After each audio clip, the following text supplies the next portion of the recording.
Welcome back, everyone, to another episode of the Endless Growth Podcast. Yeah, welcome back. This is episode 101, and we have something special for you guys today. What do we got for him, bro? Yeah, we got a guest. Welcome, JJ, to the podcast.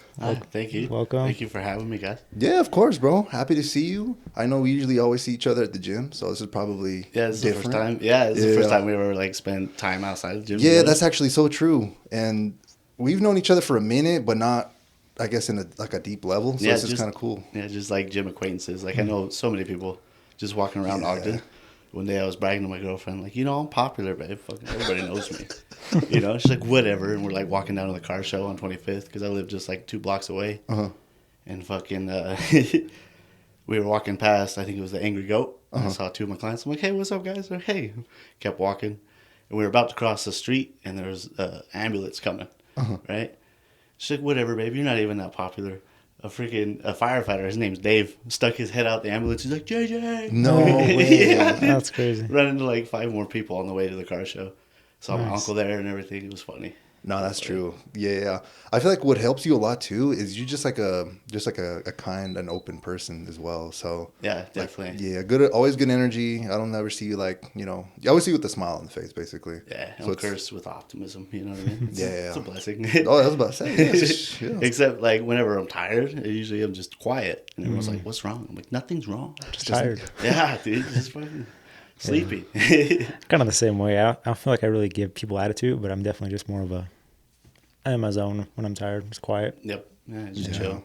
Exactly. Do you have a social battery where? So Yeah. sort of. Yeah, dude. Like, I used to work at a sheet metal shop, Mm. and this is what made me like get into training because I enjoyed working at like Little Caesars, working the freaking counter, or even landing because I was interacting and socializing with people. Yeah. Where like, but at the sheet metal shop, it was like 10 hours a day, no talking, no phones, no music. No chit chat, no fucking around. If you got caught fucking around for 2 seconds, they'll send you home. Damn. Like you get 30 minutes break at lunch, and I worked there for like 2 years. Hated life. Yeah. Even my parents saw it. They're like, dude, something's wrong with JJ. Like he seems depressed. I was literally 19 years old, drinking like 12 beers every night just to cope with the fact that I had to go back to that shop the next morning. Yo. Yeah, and that's when like I realized I was like, holy shit! Like I actually like talking to people because there's a few people there that we'd chat as we were working, But yeah, dude, not being able to talk to anybody all day was killing me. It was podcasts that actually kept me going through it. You know what I mean? That's dope. That's actually crazy because we both started from factory jobs. I actually worked in sheet metal as well. I would deburr like the sharp edges. Yep. So I was doing shit like that for a minute. Yeah. So that's crazy. And then you worked that out, huh? I worked out a leaf, yeah. But I mean, I know exactly what you mean, though. And it's weird now because ironically, I work by myself now and I really don't have anyone to talk to. But for some reason, I feel a little better about it, even though I don't have people around me. But when I was like at the factory job, I remember it was just kind of miserable. I thought it was like prison. I was just Dude, it's like soul sucking, huh? Yeah. I had a It's good like time at the easy work. beginning when they had me on a line because I was talking to people as I was going. But then Right. they put me to do other stuff like forklift stuff, and I just hated it. And then had another job where I was more with coworkers and stuff, and I love that too. But it's kind of weird now. I kind of either got out of that or I don't know. I might still have a little bit of that. I just don't really take account for it, I guess. Yeah. Yeah, for sure. For sure. All right, JJ. So I guess people probably don't even know what you do. So you're what's the correct title? Physical trainer? No, Or I'd say what is strength coach. strength coach? Yeah, because like the personal trainer could mean anything. You know what I mean? Got you. Like it could mean anything from like a glorified babysitter to a rep counter to just some dude that's Megan your wife or whatever. Like, it could mean anything. A personal trainer is like it's like entry level position. Does that make sense? Yeah. Okay. Yeah. Okay. So would you say you specialize in helping people get the strength, or do you kind of help anyone? Like, oh, you want to lose weight and not necessarily gain the strength, or are you more like, yo, let's get you big? Well, I focus on just making people stronger because that's what I found is the easiest thing to do because I can control what they're doing at the gym. I'm there all the time. I see them. I know when they're coming in. But like when it comes to losing weight, like that's all on them. I've had clients lose 100 pounds in 10 months. His goal was to do that in a year, right? Yeah. I'm like, okay, you got to eat this many calories every day. And we're going to start losing weight. He's like, all right. Dude, every month, just losing 5-10 pounds. Boom, boom, boom, boom. I just told him what he had to do. He's like, got it. And then I've had other clients struggle for years to lose 5. You know what I mean? Yeah. It's like I can't hold the spoon for you. I'm not cooking for you. I'm not watching every little thing that you're doing, you know? Mm-hmm. But at the gym, it's easy. I can be like, hey, you need to do this, and you got to do it this way on these days. Got you. Yeah. Got you. So when you get someone, do you kind of feel like where they're at skill level wise, I guess you could say, at the gym, and do you start from there, or is it kind of like every client that I'm bringing on, or kind of like starting off the same? Well, yeah. I typically start every client off the same. Like when they walk in, Uh-huh. I want to train them. First, I make sure, like, what the hell is it that you're after, right? Like, is there a sport you're going for? Do you just want general health and fitness? Are you trying to lose weight? You know, whatever their goal is. Yeah. But typically, like, the weightlifting process is the same because depending on your body weight goals, that's all at home in your kitchen, you know, which I'll help with. Mm-hmm. But I'm a strength coach. I'm not Yeah. your nutrition coach. Got you. Or your life coach. You know what I mean? Like, we're here to lift and get better at lifting. Got you. Got you. And so, yeah, typically, I think if they're, like, young and healthy, right, I'll take them through. I'll be like, hey, we're going to go through squats, press, deadlifts. If they're really athletic and they learn quick, I can teach them how to squat, bench press, deadlift, and overhead press in an hour. Yo. Okay. And then from there, I tell them, bring a notebook, write it all down, right? Got you. And then I write out that week for them, like, hey, I'll see you next week this time. Just do these while you're gone, practice them. I send them videos and shit to Oh, help hell them yeah. out with the form and the technique. Yeah. And then basically the first couple months is me just making sure their form and technique's on point. And then their programming, they're continuously progressing, right? Just adding 5 pounds to the bar Okay. every time they lift, yeah. Okay. And then how many times do you have them come to the gym? Is there like a requirement, or do you kind of leave it to them? Like, Typically 3 times a week, 3 full bodies a that's week. not bad. They squat, they push and pull. Yeah, that's not bad. Like, Yeah. okay. Yeah, it starts out super basic. Like, of course, we go beyond Yeah, that. yeah. Like, but like I have a guy. He was like what 29 when I got him. He came in. He was a deputy at the time. He'd never done really free weights. He's like, I've done some dumbbells and some cardio, and he's always been like the smaller guy, you know. Yeah. And he's really good at running. And I was like, okay, you ever heard of like barbell training? And he's like, I don't know, what you got? So I started training him, threw him under the bar. He started his squat at 95 pounds, right? Yeah. Within a year, we got him to 425 for 5. Wow. Oh, Yeah, he gained like 30 pounds. Yo. Got DEXA scans. It was crazy. that's crazy. Still train him to this day. That was years ago. Damn. Okay. How realistic is that? Because I would assume everyone probably, has different body types, and it might affect them a little different. Ages. That's true. Like ages, their body weight, their history, what they've done before, you know. Some people are naturally athletic. Some people you can tell them how you want to do. Because like the idea is, some people, no matter how hard you try, you show them, you tell them, you cue them, and they're still just going to move all wonky, right? Like it takes time to actually learn, and they got to practice it. Other people, you're like, okay, squat down, put your chest to the floor, ass to the wall, put your elbows between your knees and shove them out, and they go to a perfect squat position. You know what I mean? Or you can show them once, and they can mimic you right off the bat. Those are like your natural athletes. Other people, it's pain. Yeah. Could imagine. But that's like where good coaching comes in, right? That's where like the practice, to be able to get somebody who can barely sit down and stand up off a chair to be able to squat 160 a couple months later or even a year later. Yeah. Because I train everybody from young to old. I have an old man. His name's Kevin. When I first got him, he told me he had a hard time standing up out of his office chair. He would have to like get on the desk and like push up, you know. And then after, like, I started him on rack pulls, just picking up a bar off the rack, setting it back down. Before I knew it, he's like, yeah, JJ, I went to go stand up off my chair. He's like, I realized I pushed it back with my legs. I'm like, what? He's like, yeah, I didn't even need nothing to get up. He's 68, right? Yo, that's He's 68 now, so he crazy. squats 160 now. He's deadlifted 270. He presses 100 overhead, you know what I mean? No, that's inspirational, because I feel like my parents aren't the most healthiest or active. Yeah. So it's kind of cool to be like, yo, like I kind of have hope for them now. Just Oh, hearing yeah. that. Yeah, 100%. Like, I think everybody needs to exercise. But really, if you just want to do the basic, it's like just learn how to move a bar and then add weight to it. Just get stronger, right? Just that basic thing will help you stave off death as you age. Yeah, that's so Your bones true. get stronger, your muscles, it's... I feel like that job's everything. got to be really rewarding. Oh, yeah. You get to see people like literally from whether old, young, like you said, but basically completely transform themselves. Yeah. And yeah. even they're probably a lot of the times, or a lot of things you probably have them do, they probably even never thought they could even do that. So Yeah. it's actually pretty cool. It's way cool. Way cool.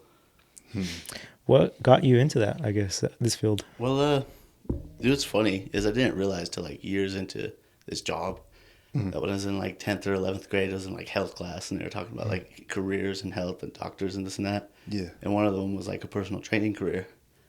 And I wrote down in a notebook, like, yeah, I think I could be a personal trainer someday. Totally went the complete opposite direction. You know, did a bunch of auto shop, bunch of welding, went into the sheet metal union for a while. And then, I've always wanted to be strong, right? I always wanted to be big and strong. Like the Hulk was my favorite character.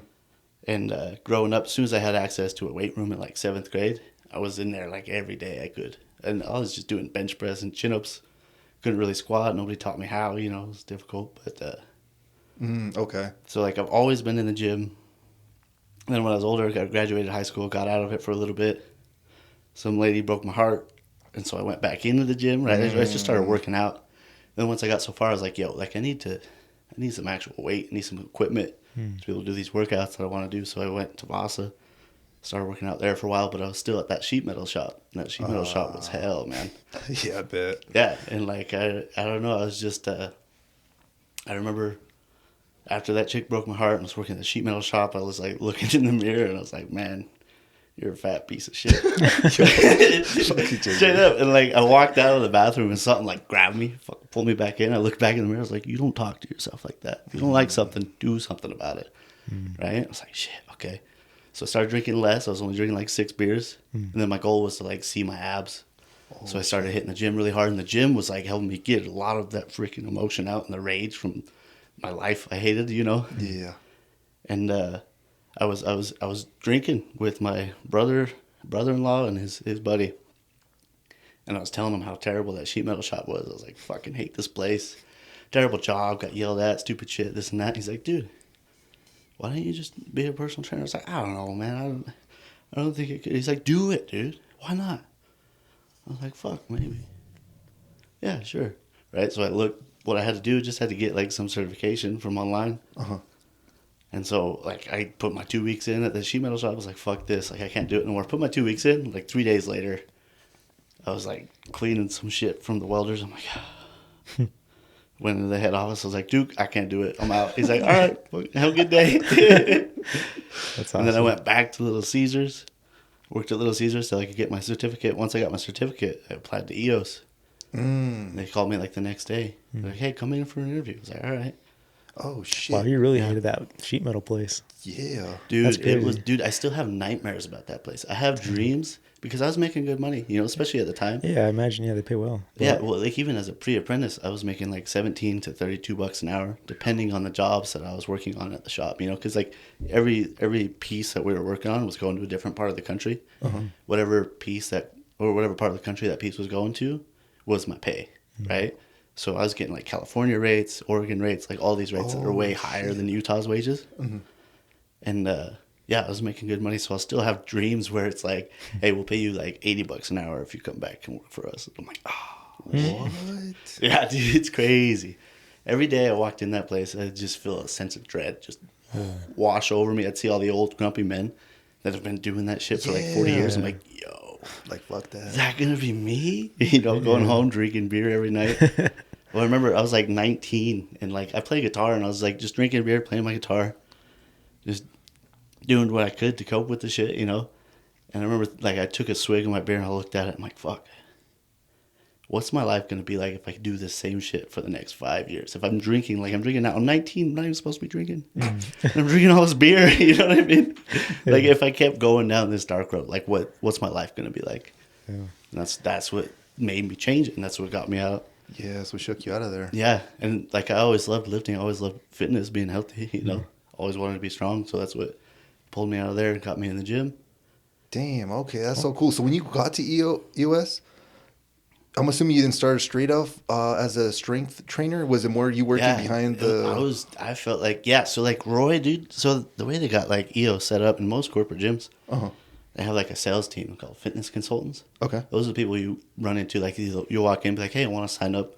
They'll make you sign the iPad, and, you know, and then they'll have fitness consultants come in, sit you down, show you the gym, show you around, sell your options, for your memberships. Then after that, they also have like fitness salesmen who are trying to sell you the training or training packages, right, or whatever. At Roy, when I started there, it was before they remodeled it. I got there and there was only 2 other people working there, like 3 other people, and then it was the AGM and the general manager. Both of them had put their 2 weeks in. What? So there was no sales team, nobody to show me the ropes, nobody showed me how to train. Like basically, the only training I had was when I did my interview. The guy who interviewed me was like, "Hey, go out there, talk to 5 members, ask them these questions, and come back and tell me what they told you." I was like, "All right." And I was nervous as hell. I'll go talk to random people in the gym, like, "Oh, okay," And then he told me, he's like, "Yeah, just take people on welcome workouts. It's like a free hour workout with the trainer. You get to test drive them a little bit before you sign up." And so when I went to Roy, I was basically just hanging out, trying to get people to do a free workout with me. I didn't even know how to sign them up. You know what I mean? Yeah, it was hell for like 2 months. Yeah, getting the ropes and all that stuff. Yeah, I didn't even know what the sales game was, man. I didn't even know what I mean. I didn't know how to pitch. I didn't know how to talk. Like, I was just like, "Hey, man, you want to train? What are you doing?" Felt like I was just some dick telling people what to do. Like, I had no clue what the hell I was doing. Like, I knew how to lift, right? Yeah. Well, I didn't even really know how to lift then. I just knew how to work out, how to exercise, how to do some things, You just go with the shirt. Yeah, dude, exactly. So it was a whole bunch of funny. like fake it till you make it. In the first 3 months, I was making like jack shit. My checks went from like $900, $1,200 a week to fucking like 400. Gotcha. Yeah, dude. And so it was like, I was like, what am I doing? Like, what the hell's going on? And I did that for a couple months, and then they shut Roy down, sent me to Ogden, because like I was starting to make my way once they got a sales team hired there, started loading me with clients, taught me how to actually get people to sign up, and I'm like, oh, okay, I got it. And then they shut Roy down, moved me to Ogden. I've been in Ogden since. Yeah. But when I got to Ogden, that gym's full, hella people, full sales team, and so they just loaded me full of clients right away. And then COVID hit. Boom. Oh, shit, that's true. It's all gone. Yeah, dude. But the EOS treated us well for COVID. They all put us on furlough. Oh, And okay. It's crazy, too, because like I was getting unemployment, but I was making unemployment from my sheet metal wages. Oh, So all of a sudden, I was making $1,200 a week. And I was like, what the fuck is going on? And it felt shitty because I'd been like grinding for like 6 to 8 months just to get to where I was like, okay, like now I have like full-time schedules, training sessions. I'm doing what I want. Like, this is awesome. COVID hit. It's all gone. And now that I'm not doing anything, I'm making more money than I was when I was working my ass off. Yeah, it's a trip. Yeah, dude, it was rough. I went through a rough time for a second during COVID. But then I started lifting logs in my backyard and fucking got a pull-up bar. Started mountain biking every day. Mountain biking. Oh, fell in love with it. that's dope. Yeah, we're trying to get into that. So, Dude, mountain biking. I lost my bike. But How'd you lose your bike? It was in my cousin's storage. When we lived together, and then when we moved, I'm like, can I put my drums and my bike in your storage unit? He's like, yeah, dude, it's totally cool. And he was like late on a payment, and he went in to go pay it, and they had already auctioned it off. Yeah, dude. Was it a crazy, nice bike? Or? Yeah, so like it was like a $1,500 bike that I had got from my uncle's friend, because I used to go ride with my uncle and all his like high school buddies. They were cool as hell.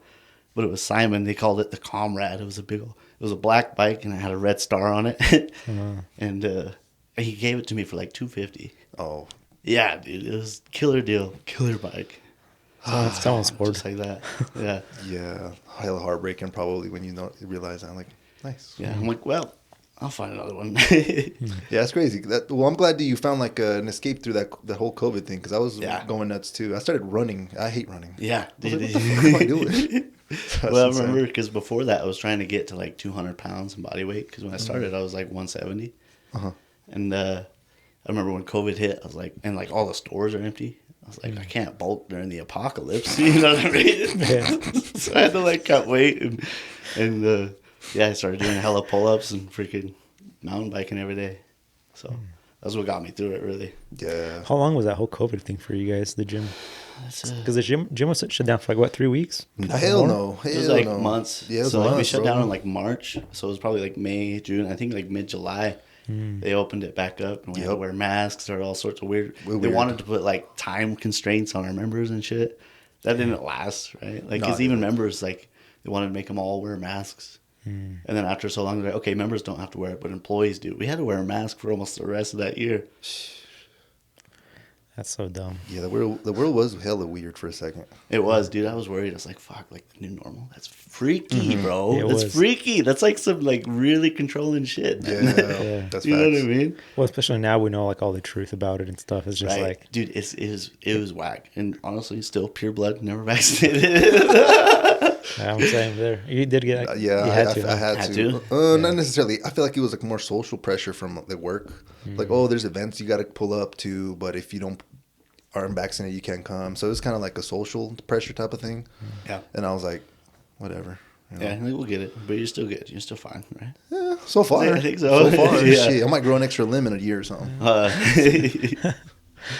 Yeah, it was crazy, man. I ran and jumped some hoops for that stuff because I was traveling around the time that whole COVID thing was around. You have to get like a task basically to travel, and then by the time you got there, it was already expired because it had to be like 1 or 2 days like fresh. I would just show them the thing; they didn't even care. They were just, I think so many people were so fed up with like the whole COVID thing and checking if you had the vaccine and stuff just to get in stores that they were just kind of Nobody just, cared. yeah. Yeah, we had to do the same thing. We had to like get our temperature checked every day. He was like, morning. "Yep." Yeah, check, but good. Everybody signed the thing. Yeah, sure, dude. My mask was always halfway down. We had an HR lady in Ogden EOS for the longest time, but because nobody was like cooperating with the COVID rules, I'm pretty sure they ended up moving her because there were so many issues at Ogden. Oh. They're like, "We'll just put you somewhere else." You know what I mean? Stuck you away. Yeah, exactly. Damn. And then right after that whole thing ended and you got back to the gym, did you still have like a lot of your clients coming back, or were they like, Yeah, oh, they yeah. come So back? like a lot of people came back. So a lot of people got screwed over because everything was supposed to be like frozen, like all the billing, everything. But some people didn't get frozen, so they were still paying for training every 2 weeks. Their monthly memberships were still going, so there was a lot of shit that we had to like clean up. And there was one dude that I realized, his name's Callan. I still train him to this day. We started training, and we only got to go for like a couple weeks before COVID hit, right? And I didn't realize till like a year later of him signing up that he was still paying and had never come to the gym. I was like, oh shit. Yo. So I like called him. I was like, hey, Colin, I don't know how to say this, but like, you're still paying for training. I canceled it, so you don't have to pay anymore. He's like, what about like all the shit I paid? I'm like, you can still use all those sessions. He's like, oh, really? I'm like, yeah. He's like, oh, okay. He's like, yeah, I guess we can start training again. I'm like, all right, cool. Oh, Hell yeah. okay. He took And then it when good. when we used up all those sessions, I'm like, he's like, I still want to keep training. I'm like, we can sign you right back up. Let's go. You know, That's been nice. training ever since. He just did a powerlifting competition 2 weeks ago. No shit. Yeah, because you're into powerlifting yourself, right? Yeah, sort of. I don't like to group myself with the powerlifters. They're a little crazy, you know, sometimes a little arrogant.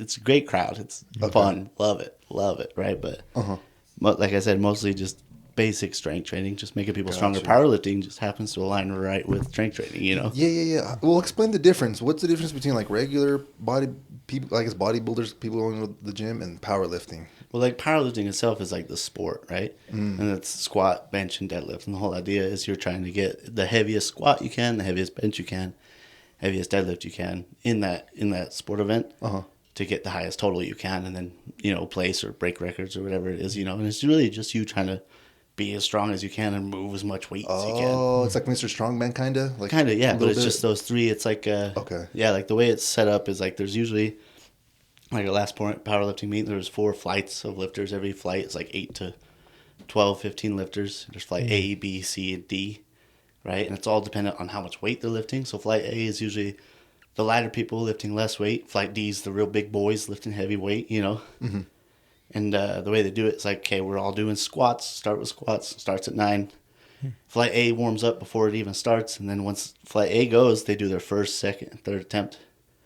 While Flight A is like halfway through their attempts, Flight B starts to warm up in the warm-up area, right? And then they just keep going through till all flights do their squats. And then after that, there's like a 45-minute lunch break. They set up the bench, and then same thing. Flight A goes bench, B, C, and D. And then at the end, then they have like a 15-minute intermission before they get the deadlift set up and going and run through it again. Yeah. Damn. Okay. Do you have to train these guys a little bit differently? Because is it just one rep they're doing right, or is it? Yeah, right? yeah. So like, it depends. It depends on where they're at, like in their, essentially their level of adaptation, right? Because you have like novice lifters, intermediate lifters, and advanced lifters. Most people are like novice or intermediate. at most. You know, it takes a lot to become like a truly advanced lifter, like John Hack or some shit like that. Yeah. It takes years of training and years of fucking around too. You can fuck around with like intermediate programming forever and still be making 5-pound jumps every week, every other week, every 3 weeks. You know what I mean? Mm-hmm. Like it's yeah. So like if someone's still new to lifting, but they're like good for 6 months to a year of lifting, typically you just might have them do a couple heavy singles just so they can feel some heavy weight, get them ready for it, right? But you can kind of just tailor their programming a couple weeks before to make sure that they have like a little mini peak episode, so they're real fresh and recovered, real practiced, right? Okay. So that they can go in and really nail their fucking heavy ass reps. But yeah, they don't ever. Most lifters don't ever really truly find like a 1 rep max until like years and years of doing that shit. Got you. Yeah. That's something I always actually think about, because I see some people at the gym. Like obviously, I don't know too much. I just do my shit and dip. But it's like I see some people doing like a 1 rep max. I see other people doing like their 8 reps. Right. Is in my mind, I'm like, what's the point of doing 1 rep? But maybe I'm just thinking about it differently. Can you maybe explain like? Yeah. So the way I run programming, like if you guys ever heard of starting strength, they get a lot of shit because most people who talk shit on it have never actually ran the program themselves or taken somebody through it or even read the book. So like how I said, like how I started training, all I had to do is get like some certification online. I've done numerous online certifications, right? I've spent literally like well over like $5,000 just going through certs and learning as much as I can, trying to be the best trainer I can, I learned more from this $30 book. Oh shit. $30 blue book. I learned more from that than any of those certifications I ever did. I'm about to check that out. Yeah, dude, it teaches you all about like the lifts. Like it breaks it down. It takes like an engineering approach, right? Where so it takes you through just 4 basic compound movements. Well, 5, right? So you have your squat, your bench press, your deadlift, your overhead press, and like the power clean. And then it has like accessories and other shit. But the basic program, the novice linear progression, is a squat, a push, and a pull. So like my clients, when they first start out, they're literally just doing either squat, I call it press, which is overhead press, Okay. and deadlifts. And then the next day is squat, bench, deadlifts. And they work out 3 days a week, every other day, right? So they get time for recovery, and they come in. Every time they come in, they add 5 more pounds to the bar. So they say they squat 95 on Monday. Wednesday, it's 100. Friday, it's 105. Following week, 110. You know what I mean? And like it sounds crazy, but it fucking works. And that process can last anywhere from a month, 3 months to like 6 months, or even like one of my clients, Caleb, it lasted damn near a year, and we got a squat to 425 for 5, right? The first time he ever touched 425 pounds, he did 5 reps. That's wild. Yeah, like it wasn't 1 rep, right? We just work with sets of 5. It's 3 sets of 5, right? And then like typically the deadlift gets really heavy really fast, so you end up dropping a day of deadlifts and doing chin-ups, right? Then you can even eventually deadlifting heavy twice a week is too much, so you just deadlift once a week or even once every 5 workouts, and you throw in like power cleans or some other accessory for the pull, And yeah, like most people are able to add 5 pounds to the bar way longer than you ever think. And I even have like these little things I call them pineapples. It's just a pound and a quarter for like your bench press and your overhead press, because they're smaller muscle groups. So making those 5-pound jumps is a lot harder. Way harder. So you just go up 2.5 pounds. And it's just baby little steps over long periods of time. Before you know it, you're like way stronger than you ever thought you would be. Damn. Yeah. Yeah, I remember you actually told me that once. I don't know they're called pineapples, because the other ones are cookies, right? And then you call them pineapples? I call them all sorts of shit. Yeah, 2.5 pounds or 1.25, you know what I mean? Yeah, I get you. Yeah. No, you told me that. I just, I fucked up. I actually injured my shoulder, so I had to chill out on my press. Oh, shit, yeah. So, yeah. And another thing I actually remember, I asked you, I was like, yo, am I squatting? Can you check out my squat real quick? And I remember you telling me, but I was obviously, open-minded and shit. I was like, you're the professional. But I was squatting, air quotation, freaking 405. But then I realized that my ass was not close to the ground. I was like doing some weird hovering shit. Like the engineering approach. So what that book did is like it starts out with like, it gives you a basic introduction. It's like, what is strength, right? Like what is it? How would you define strength? Shit, that's a great question. Like what you It's can simpler than you think. Yeah, go ahead. let's say, like, I don't know, what you can, I mean, literally just what you can pick up, like. Yeah, basically, right? Yeah. It's literally it's how much force can you produce against an external resistance, right? Okay. And the crazy thing is, we live in a physical world, right? We're always affected by gravity. Every interaction that we have with our environment is based on that principle, on our strength, on our ability to produce force against external resistance, right? And so that's like the basis of everything that takes you through the squat, and it breaks down the squat. Like, because our body is super complex. We have like all sorts of systems going on. There's a bunch of biochemistry going on. Our muscles are contracting. Like, we don't even know exactly how that works, you know? We just got theories on how it works. And what they do is they simplify it. It's like your body's a sister system of levers, right? And then each lever has different motors acting on them.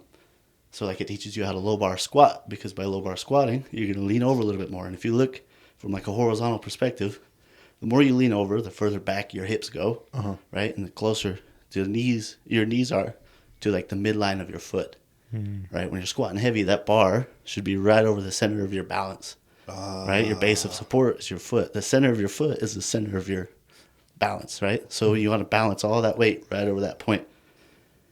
When you're squatting, you can measure the distance that each joint is from that bar, and you can determine how much of the load is actually being acted upon that joint, right? So the more you lean over and the further you sit back, the more load is actually acting upon the hip joint, right? The more you stay upright and the further forward your knees go, the more load is actually acting upon the knees, right? So like, high bars like quad dominant, or front squats hella quad dominant, right? Yeah. Low bars more hip dominant. And the idea is they're just trying to make everybody strong, right? And there's like criteria for it. It's the most amount of muscle mass through the longest effective range of motion, so that you can add more weight to the bar, right? And the idea, by putting more load on the hips, you're taking a joint that's way more robust than your knee. Your knee's just a hinge, right? And it's basically just strapped together by all the tendons and ligaments above and below, right? Where your hip is more like a socket, and it's actually surrounded by a shit ton of muscle mass. The muscles that extend your hip is your glutes, your hamstrings, your adductors, right? 3 huge muscle groups. The muscle groups that extend your knee is just your quads. Does that make sense? So it's like, where do you want to put most of the load, on your knees or the hips? The hips. Yeah. Right? So they break down every movement like that. And they're just trying to make it as efficient as possible to allow you to load your body effectively as possible, so that you actually get stronger. Right? Got you. It's crazy. Like, I've been there for a little bit, but I'm still like learning as well. Yeah. There's so much shit you can learn. Me too. I'm still learning how to coach, because that's another thing too. Not only does it break down all of the movements like that, like in a simple mechanical perspective, but it also like breaks down actually coaching the movement. Oh, wow. Okay. What you do wrong, what you can do to fix it, right? Common problems people have, and like what actual coaching is, right? Because like, one of the things is like machines, for example, you don't need a coach to know, learn how to use a damn machine. Yeah. You know what I mean? You can sit down and look at the picture, you're like, oh, you just push on it, and it moves one way. Yeah. Where the bar, you can pick it up and it moves all over. You got to control the movement, you got to control the balance, right? It's actually, it's like a skill. It's something that you have to be taught how to do, right? Because like, anybody that just walks into the gym, they try to throw some weight on the bar and they start squatting, you're like, oh, geez, stop. You know what I mean? Like, oh, don't do that. Right? Like, in order to actually lift, you need a coach to teach you how to lift. But the machines is what made corporate gyms possible, right? Because then they didn't have to like have a staff of well-versed coaches. They just had have some dude watch the front desk and point people to machines. Like, yeah, here you go. Yeah. This works, right? Damn, that is actually so insane. I never thought about that. And the reason why like we focus on compound movements is the stress becomes it's way more stressful on the body, right? So it's like, the more muscle mass you have involved in a movement, the more stressful it is, right? Because the more force, the more sorry, I lost my train of thought just now. Very good. No, yeah. Yeah, we're basically talking about, basically just freaking pushing the weight and Right. Yeah. Right. So like I said, those criteria, yeah. right? Most amount of muscle mass through the longest effective range of motion, so that you can lift heavier weight and thus get stronger, right? When you do a compound movement, it stresses more than just one part of your body.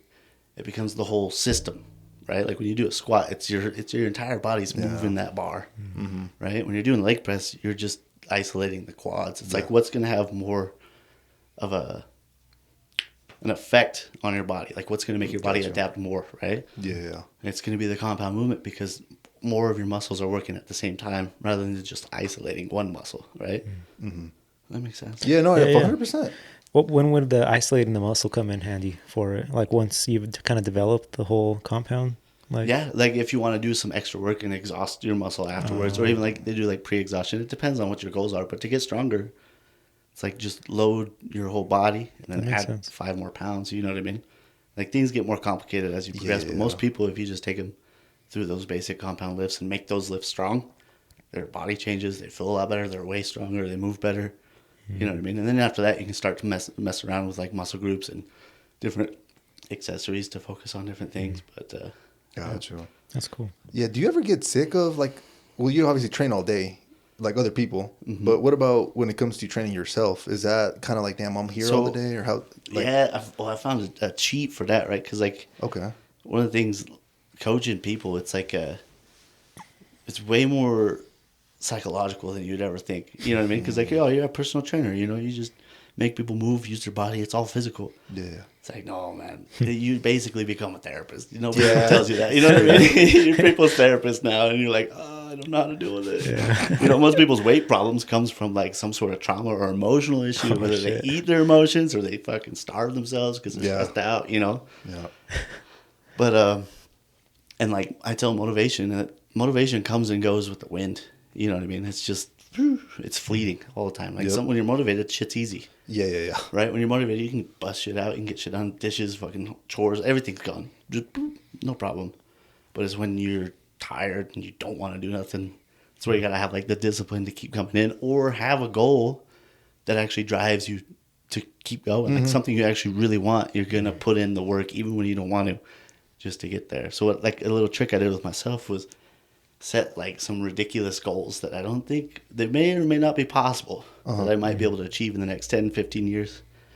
So for me, when it comes to my training, my whole goal is to get as big and strong as I possibly can, right? Like I want to deadlift 800 pounds someday, squat 7, bench press 5, and overhead press 4.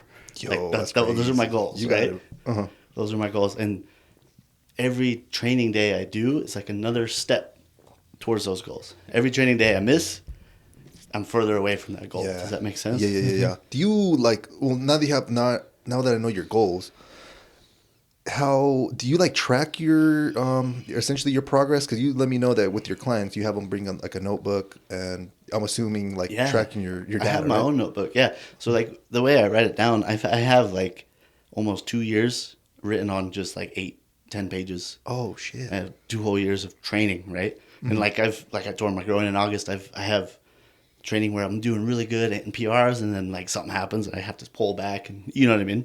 It was like definitely an ebb and flow, but yeah, I got years of training logged. Got you. Would you recommend that? Like even, I guess people starting anyone do the notebook? Because I've never done that. Yes, I prefer the notebook, right? Like, Okay. Like EOS, they have their own like training programs and stuff. They have the app that you can like program workouts in and track them in and all this stuff, but it's real finicky, and there's little like you can have you'll search like squats, and there's like a million different videos of all these different trainers uploaded their video of the squat. If you pick a different one and put it in their program, it will track those 2 squats as separate lifts. Does that make sense? Yeah. And so to simplify it and to take a load off me, because I train like 40 people a week. You know what I mean? Wow, that's wild. Yeah, so it's like a lot of load for me to program and write everything down for everybody. So I give it to them. Like, you take a notebook, write down what you do, right? And then like in the beginning, I'll write out their week for them. But as time goes on, they kind of get the idea of the process and how it goes. So they start to fill it in for me. Then they just start asking, like, when their programming starts to get a little bit more complicated or what they should do today, then I just tell them what they need to do next, you know? Because like if you're a good trainer, your clients shouldn't need you forever.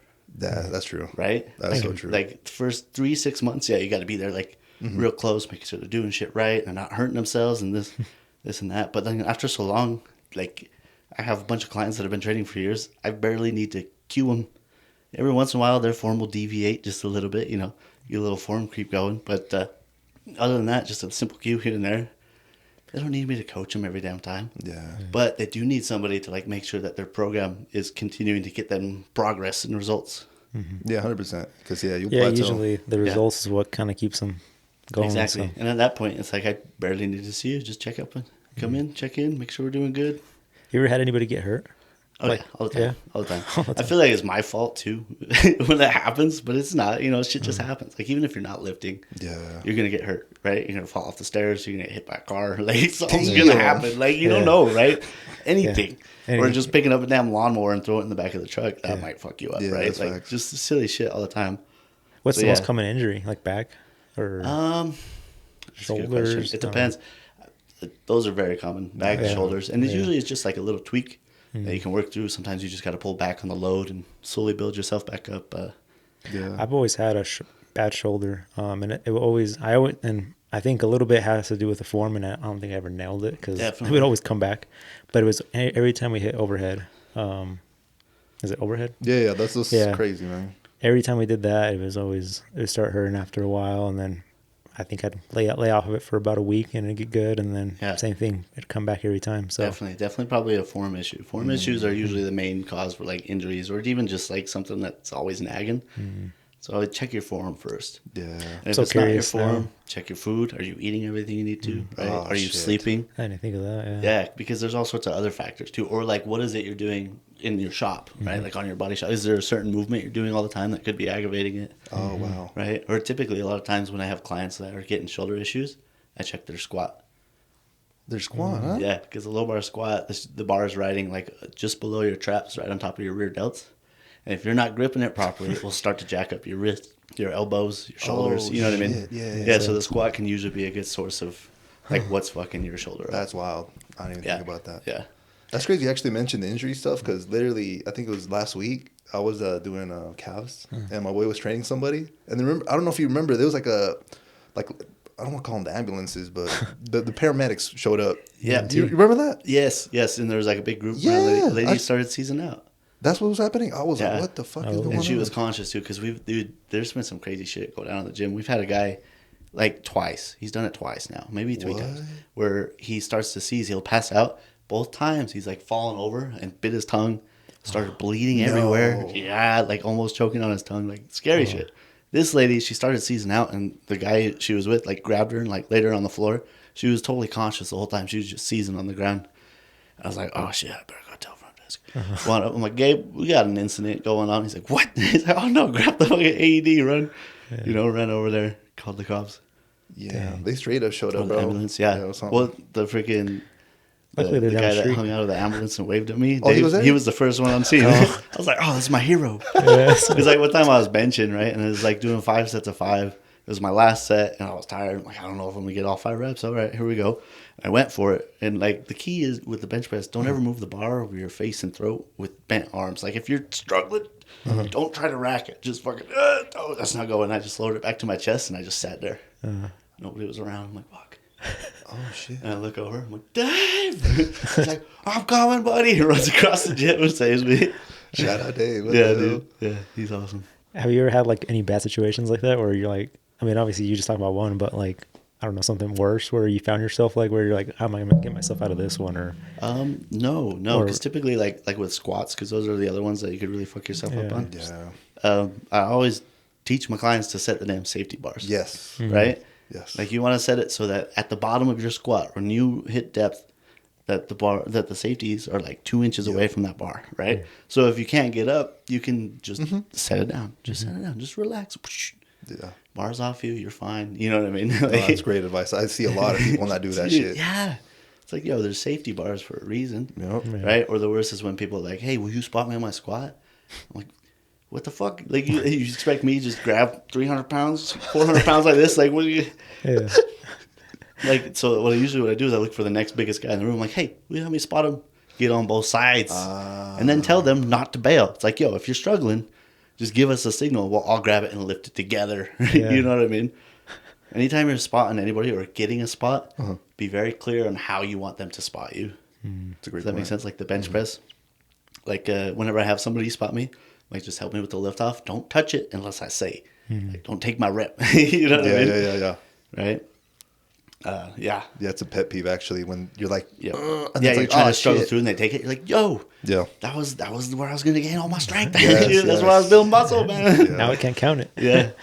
Damn. Are you big on like pre-workout and shit like that, or no? I use it. I love it. It Yeah, works. You know what I okay. mean? I work out, like, my lifts are heavy, Yeah. long. If I'm not fucking around, it'll take me like 2 hours to do a lift. Mm-hmm. But typically, I'm fucking around talking. I have a bunch Yeah. of clients I'm lifting with too, so Yeah. it takes me like 3 hours. So the pre-workout comes in handy. But typically, what I do, because like we have supplements at our gym, Yeah, right? yeah. And I gotta sell so much each month. So what I do is I buy some for me, and any pre-workout I get, I take like a half teaspoon of salt, take a couple of scoops of sugar, What? and then the pre-workout and shake that up, and it's like super Gatorade. Yeah, Damn. dude, it's yeah. Now you putting me on. Yeah, I'm dude, gonna have to do that. it's the best way to have your pre-workout. So If how you're not much? worried about like calories or anything. Oh, like yeah, I that, don't care I'm about fat, that. So. Come on. So you said it was a teaspoon of each? No, so like sugar, you can put as much sugar as you want in Yeah. there, but like the salt, like half a teaspoon, Oh, okay. just throw that in. Yeah, I might try Yeah. that. Yeah. Damn. See. Well, I guess that gets me to my next question. Do you have like a ritual before you go to the gym? Are you like banging music in the car, getting pumped up? No, like, dude, because I'm already at the gym. Like I usually, That's so true, that's I true. typically lift like middle of the day. Uh-huh. Hopefully, I don't give this out, but like the most dead time is typically from about 11:30 to like 3:30, right? Mm-hmm. That's prime time to go to the gym if you're trying to avoid people. But most people are working at that time, you Yeah. know. But typically, I work from like 5 to like 12. Then I'll have a gap of a couple hours, and that's usually when I get my workout in. So I'll Gotcha. get done training, change my shirt, put my lifting shoes on, grab my shit together, I do my chemistry. You know, I put my salt and my freaking sugar in my pre-workout all together, shake it up, start drinking it, put my music on, then I go out and start warming up. Damn. Okay, warming up. Do you stretch? Are you doing like small exercises? It depends. It depends. Like so. Okay. It depends. Like if I start doing, like I'll usually just start with the bar. Like I always start with my squats or some other lift. Just the bar. Yeah, Okay. always just start with the bar. And then if I'm doing it, I'm like, oh fuck, like my groin, my hips don't feel too good. Then I'll do a couple like little mobility drills real quick, or even just some stretches, some side lunges, Gotcha. or even just extra squats, or just hold the bottom of the squat, shove my knees out, anything to help me get into a better position and feel better. Yeah. Then I just warm up with the bar, and then I add some weight, do another set, right? So like when I'm squatting, what did I squat? I squatted like 430, 3 sets of 5 the other day. Uh-huh. Did a set with the bar. I'm like, oh shit. So I just squatted in at the bottom, shoved my knees out, stretched the bottom for a second, went back under, did the bar again. I'm like, okay, that's feeling fine. Throw a plate on, do a set of 5, throw 2 plates on, sets of 5, 3 plates on, set of 3. Then I went to like 385, did 2 reps, then boom, my working sets. You know, Damn. So how many total sets do you do? close to 10. Holy But those shit. warm up sets, like only the last 2, even just the last 1 warm up set is heavy enough to elicit any kind of stress. Does that make sense? Yeah. Where it's like 1 plate, 2 plate, 3. It's like in 3 plates, I'm only doing a couple reps. It's just to get me warm and ready. I'm not trying to It's exert really a too shit much. ton of weight. Yeah. If you're not doing like if you're doing like 5s all the way up, then yeah, they start to become work sets too. Got you. Right? But like as the weight gets closer to my working set, I drop reps. Sometimes my last warm up's just 1 rep, 90% of what I'm going to do that day. You know, Okay. So how many working sets should a person be doing, you think? it depends. Depends on Yeah, that's probably the match depends for on everything. what. Yeah, yeah, exactly. It Yeah. depends, and it doesn't matter. Like, you know what I mean? Because like for me, I like on my heavy lifts, 4 to 5 warm up sets at least before I do my actual first working set. But if it's like my second or third lift of the day, like my deadlifts, after doing squats, I'll work up some heavy deadlifts. Rather than doing 5 sets or 5 reps for the first couple sets, I'll do 1 plate, just do 3, 2 plates, do another 3, 3 plates, maybe do 2, go to 4, just do 1, 485, do 1, and then do my working set. Damn. No, that's a cool ass process too, and I know it's working because you could be lifting a shit ton, yo. Yeah. So like when I started training, I was 170 in body weight, 180. You know, I was trying to bulk, get to 200 pounds. Were you like an ectomorph, like skinnier, or what would you categorize yourself? I was like a lean build. I was like muscular, but like I wasn't big by any means. You know what I mean? Yeah. I wasn't really skinny. 170, yeah. That's mesomorph, maybe. Yeah. Now I'm 255. Yeah. Yeah. You gained some weight. Yeah. My so like when I discovered like starting strength, I jumped right into like an intermediate program, not knowing what the hell I was doing. But I took my squat from 295 for 5 sets of 5 to 405 for 5 sets of 5 in like 6 months. Wow. Yeah, I was like, what the fuck is going on? This is crazy. Yeah. You know what I mean? Do you think? Well, I've seen some people wear them. I'm not too sure. I'll obviously wear the belt. You know, I'm not Right. trying to get a hernia or no shit like that. But what about knee wraps? Knee wraps and sleeves are great. They Good, help good? it. Yeah, Okay. they don't. It's not like they hurt you or anything. They don't actually do the lifts either. That's why it's like Okay. raw lifting. Okay. Classic raw allows knee wraps and belt, right, and even wrist wraps. Because like it's equipment that just helps you lifting. So like for your knees, the knee wraps and the sleeves helps add extra compressions. You ever get clicky knees? All the time. So sometimes just throwing a knee sleeve on that extra compression. Sometimes the clicking is just like your tendons just going in and out of place. The extra compression can help just hold everything in, Okay. right? And then your joints are tighter, right? They're more secure, which allows you to push harder, drive harder through it, right? You. Yeah, because like one of the keys, like one of the reasons why you take a breath and brace, right, is to stabilize your spine. Because your body detects like any sort of movement in your joints, any instability, it will like throw a governor on your muscles, on your nervous system. It won't let you push as hard. But as soon as you lock those joints in place and there's no movement, you're going to get way more neural drive, way more motor unit recruitment, right? That's why the belt helps, because you're essentially just squeezing your core tighter, harder, right? It's contracting a lot harder, so your spine's more stable. So now you recruit way more muscle mass out of your legs, and that's why it makes it feel easier. You're actually working harder. Damn. That's insane. that makes sense. That's actually so Yeah. insane. Like the science behind it is messing me up. Because I Yeah. was like, oh, wear a belt, be safe and stuff. Yeah. But like, I don't know why I've never bought a like the knee thing before. I always maybe thought, oh, I feel like I'm cheating or something. Yeah. But you just No, that's a no. myth. It literally just So like it's like equipment, like equipped lifting. It's a totally different world, right? Because they have a squat suit that literally resists hip flexion, right? So it literally helps get you out of the bottom of your squat. Those are the ones where they're standing super wide. They're all wrapped up in shit ton of gear. Well, you know what I mean? Like 1,200, 1,500 pounds. Same thing with like the bench shirt. Like it's actively resisting weight as you come down. Yeah. Right? Keep your elbows tucked. Yeah. That's totally different because it's actually lifting weight for you. Oh, okay. Where your knee sleeves, your belt, it doesn't do any of it for you. It just What would be the helps. point of those? I like that shirt or the suit. I don't know. I don't want to talk too much It's shit. like- You know what I mean? sounds like Some it's like- equipped lifters, sounds like it's just cheating. It's their super suit. Well, like that's the thing is like, so like they're still strong. Like equipped lifters are still strong as fuck. Like I think it's just a different game because like powerlifting. This is why I don't like to lump myself in with powerlifting because they're just focused on getting the heaviest number, right? Yeah. Where I'm focused on like literally just making my clients muscles, bones, tendons, ligaments, their whole body stronger. And yeah, that includes getting heavier numbers, but we're not trying to manipulate like any sort of like angles or stance widths or grip widths or fucking range of motion to manipulate that. Like we're literally trying to make them stronger through the longest range of motion possible. But like equipped lifters, like they have a squat suit that helps them squat. They have a bench that helps them, or a bench suit, shirt that helps them bench, right? And then they even have a deadlift suit. But the thing is, the deadlift suit doesn't do as much as the squat suit does.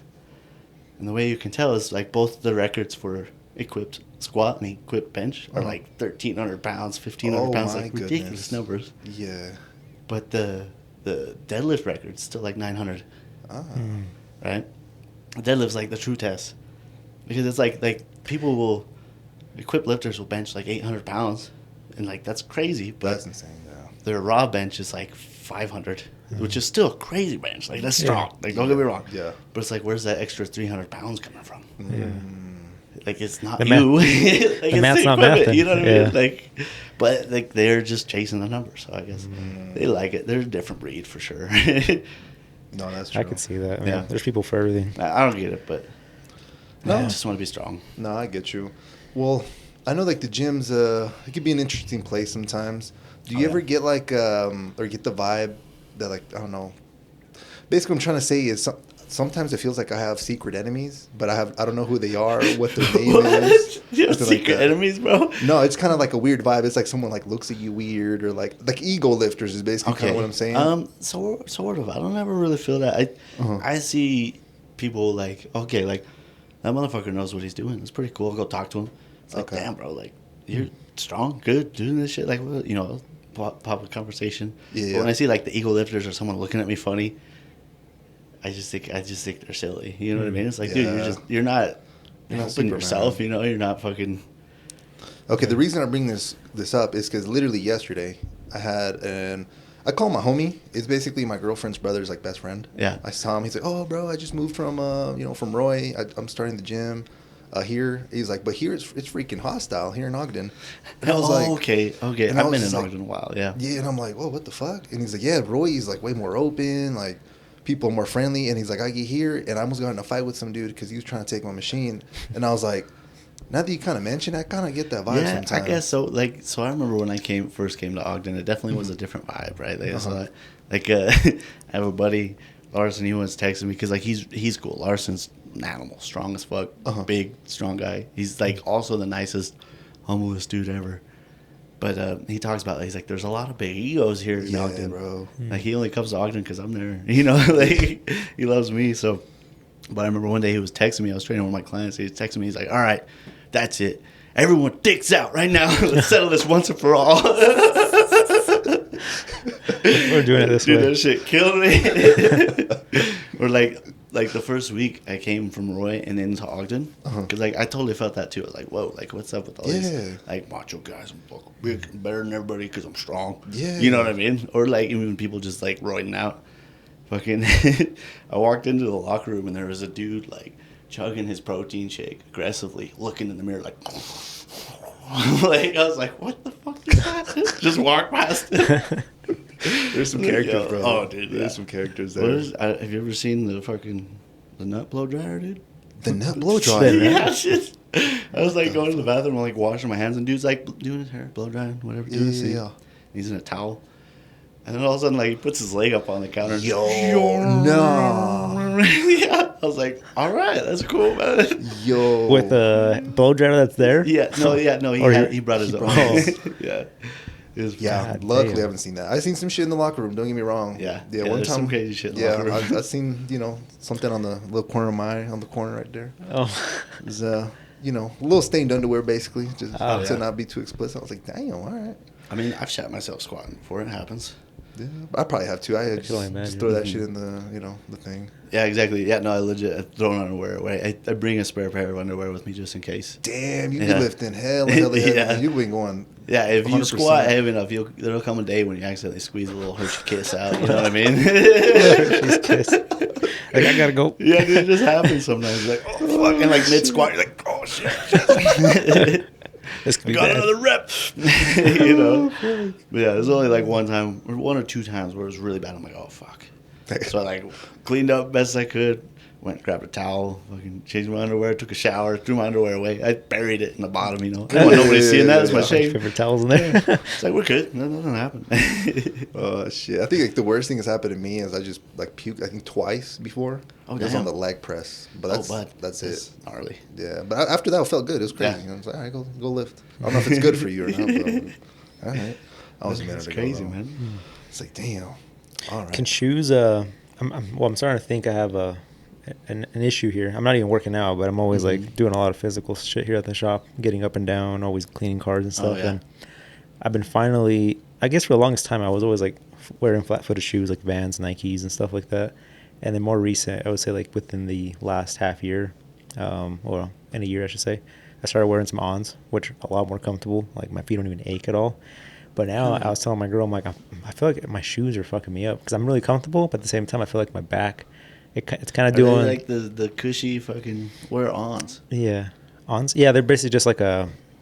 Are you familiar with Brooks or? Yeah. It's kind yeah. of something like that. Okay, It's just it's a comfortable running shoe, Yeah. all around shoe. Dude, shoes make a huge difference. But when you said that, like your back kind of, or your muscles kind of have like a governor, like where it kind of just like gives, it kind of, you kind of feel something, but it's because it's trying to save you from hurting yourself. Yeah. I've been getting a lot of those. It's more kind of, it's not really like a sharp pain, but it's kind of like, oh shit, like the hell is that? And then, but usually like when I'm kind of getting down doing or something. like a weird movement, huh? Like reaching funny. Yeah, you think Well, a lot would have to do with the shoes that I'm wearing? It could part be, of yeah. that? So like, you guys remember like shape ups?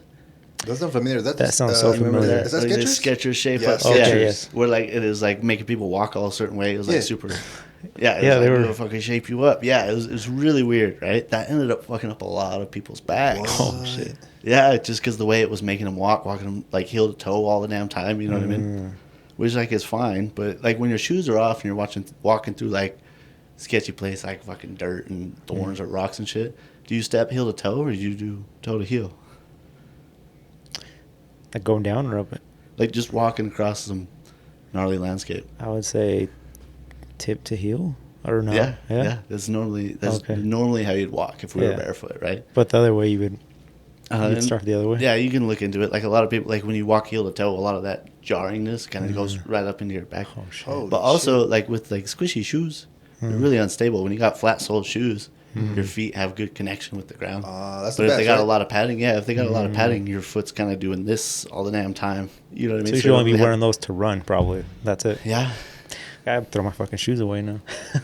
Nah, No, it's I've still been good. I've been feeling it more recently. But I was shoes, telling my girl, and I shoes was can like, definitely make a difference. I was telling my girl, this is either a sign for me like to get into the gym and straighten my core, Yes, definitely, or definitely. I got to check the shoes. And I had a strong feeling it was the shoes. Both. But it's definitely both for Yeah, sure. definitely. Yeah. Damn. That's good to know though. Yeah, shoes can screw you up. I don't know exactly why, but Yeah, because it wasn't even that long ago when I bought those, and I kind of got into that. Yeah. But I mean, my feet have been feeling amazing. Like, right. never hurt, never Your ached. feet felt good, but your back's Yeah. like, hey, what the fuck's going on? Yeah. Yeah. The only time I'd get like those things before, like kind of like weird pains, when I was like working like crazy, like 12 plus hours, Yeah. and then I'm like, Long okay, days, your you're body's tired, just your body's just aching. tired. But now it's just like freaking waking up like barely 2 hours into the job, and I'm like, oh, what the hell? Like, Yeah. All lopsided and shit, huh? Just- yeah, that makes sense. Yeah. Yeah, that's true. The more you What's like the biggest mistake you see people do at the gym? Like if you see something, like that's pretty common. Honestly, just like Probably not the squatting free weight. deep enough. Yep. That's number one, Yep. right? Because like a lot of people think like, oh, squats hurt my knees, hurt my back. It's like, Uh-huh. well, you're doing it wrong. First off, that's probably why it hurts. Like if you actually squat deep enough and squat to depth, which is literally just below parallel, you just gotta get the crease. of Just your below hips. parallel. Yeah, So just you get got to the- go even deeper. Yeah, Shit. yeah, just below parallel, right? Uh-huh. Because when you're just doing quarter squats, it's just your knees bending forward, your hips go back a I little was bit. doing that shit, yeah. But all the stress is coming right through those knees, right? All the load is on your quads and it's right through the front side of your knee, right? Your knees fucking hinge. Yeah. Now, the crazy part about like your hamstrings function in the squat is they stabilize your back angle, but they also stabilize the bottom side of your knee or the back side of your knee. So like you have your knee, right? You have your quads up on this and it comes over and it connects right here on your tibia or fibula, one of the fucking two. Yeah. But when you're squatting, there's a lot of force on the front side of your knee. All that force is essentially pulling your shin up like this, right? When you go deep enough, your hamstrings start to anchor your back ankle. They're pulling on the bottom of your pelvis, and they're connected to the back side of your shin. So all the force is pulling your knees this way. Once your hamstrings get engaged, they start to balance out that force. So the forces acting upon your knee are actually mostly neutral, right? So the ligaments, the tendons, and everything in your knee is now not being torqued one way or another. It's actually balanced, right? So squatting deep actually protects your knees, right? That makes sense. Damn. Yeah. No, yeah, that's facts. I was messing that up. Now I'm trying to get better, but now you just told me, hey, go deeper. So I'm Yeah. gonna be working on Yeah, that. just go just a little bit deeper. You don't gotta go ass to grass, right? Not everybody can go ass to grass, and you actually have to relax a little bit to get down to ass to grass. Yeah. You want to keep the tension in your muscles. Don't Gotcha. bounce off the joints. No, that's some great ass advice. Good Yeah. shit. That's number one. Like people not squatting deep enough, and that's the thing. It's like that's the other thing is too much weight. It's like, Yep. yo, if you can't move the bar through like a complete range of motion, that's too heavy. Go back. Go back. Yeah, I had that problem. It's okay to start with the bar. Like people will come in, like never lift before, and they have to add like 25s or 45s to the bar. It's like, yo, the bar can be empty. That's 45 pounds. That's some weight. facts. You know what I mean? Yep. That's more than your body. Like Yeah. you can even start with your body weight. You know, Yeah. you can put your hands on a fence and squat. Like that's a starting place. It's okay. You know what I mean? Yeah, I feel like a lot of people have that, like that ego, or like I'm the gym. I gotta Yeah. 100%. rack up the weight here really quick. Yeah, that's so true. Yeah, I Did always you, say end, that. did you end up going back down in weight till I get better at your squats? Oh or- hell yeah! I was like I said, much did it come air down? quotes 405, but I was doing that whole knee shit, fucking my knee up. You're just Yeah, now I'm sticking to the 3 plates. What is it, like 315? Yeah, you know, but I could go to lower now. So Yeah, you yeah, know, definitely. might even go lower. You never know. Yeah. So, do you think is more important? Do you think it's the weight or the reps? Would Well, you say? Well, it depends, right? It depends. It depends on what you want, right? But typically, like for most people, you can see like a total body transformation just from adding weight to the bar, What the right? hell? Like Okay. so, the way I do it, the only variable that changes is the load. We do 3 sets of 5 on the squats, 3 sets of 5 on the bench, 3 sets of 5 on the press. The deadlifts, because you already squatted, you're just doing 1 set of 5. The Okay. deadlifts get really heavy and really stressful really fast. So doing 3 sets of 5 on your deadlifts will tank you quick, right? But the only thing we change is every time you do it, we're just adding 5 pounds. That's it, right? Like what's like getting bigger and stronger, like they go hand in hand. You know what I mean? Like how does your muscles get stronger if they don't get bigger? Yeah. Right? Your muscles will literally grow. So if you just eat food and add 5 pounds to the bar, work on your form and your technique over time, before you know it, like you're eventually going to hit a stopping point. It's not going to last forever, but you're going to be way stronger than you were and bigger too. You're like, bigger. oh, what the hell? Yeah. Yeah. Is it hard to figure out or like kind of get to that point with the, I guess I'm trying to think of like with the client, because let's say it's a client's been there for like a year and, you know, they've been progressing and it gets to the point, like how do you know when it's just like they've reached that point or they're just having a bad day or you kind of, does it go for like a week or something? The first things you ask is like, well, like one, like as the coach, and depending on how many times I see him per week, I can be like, okay, like I've slowly watched their squat move slower and slower, and they're grinding out that last rep. Like I don't want them to fail. So if I watch them do a set, I was like, whoa, that was like your limit set of 5. We're not doing 2 more sets of 5 there. We're going to back off. We're going to 90%, and you're going to do 2 more sets of 5 there at a weight that they can finish the 3 sets of 5, right? Okay. And then, or even before that, like once weight starts getting heavy, rather than squatting heavy 3 times a week, that middle day just becomes a light day. It's like 70%. And you're just doing 2 sets of 5, just moving through the range of motion, getting blood pumping, right? Practicing. And then you do another heavy day, right?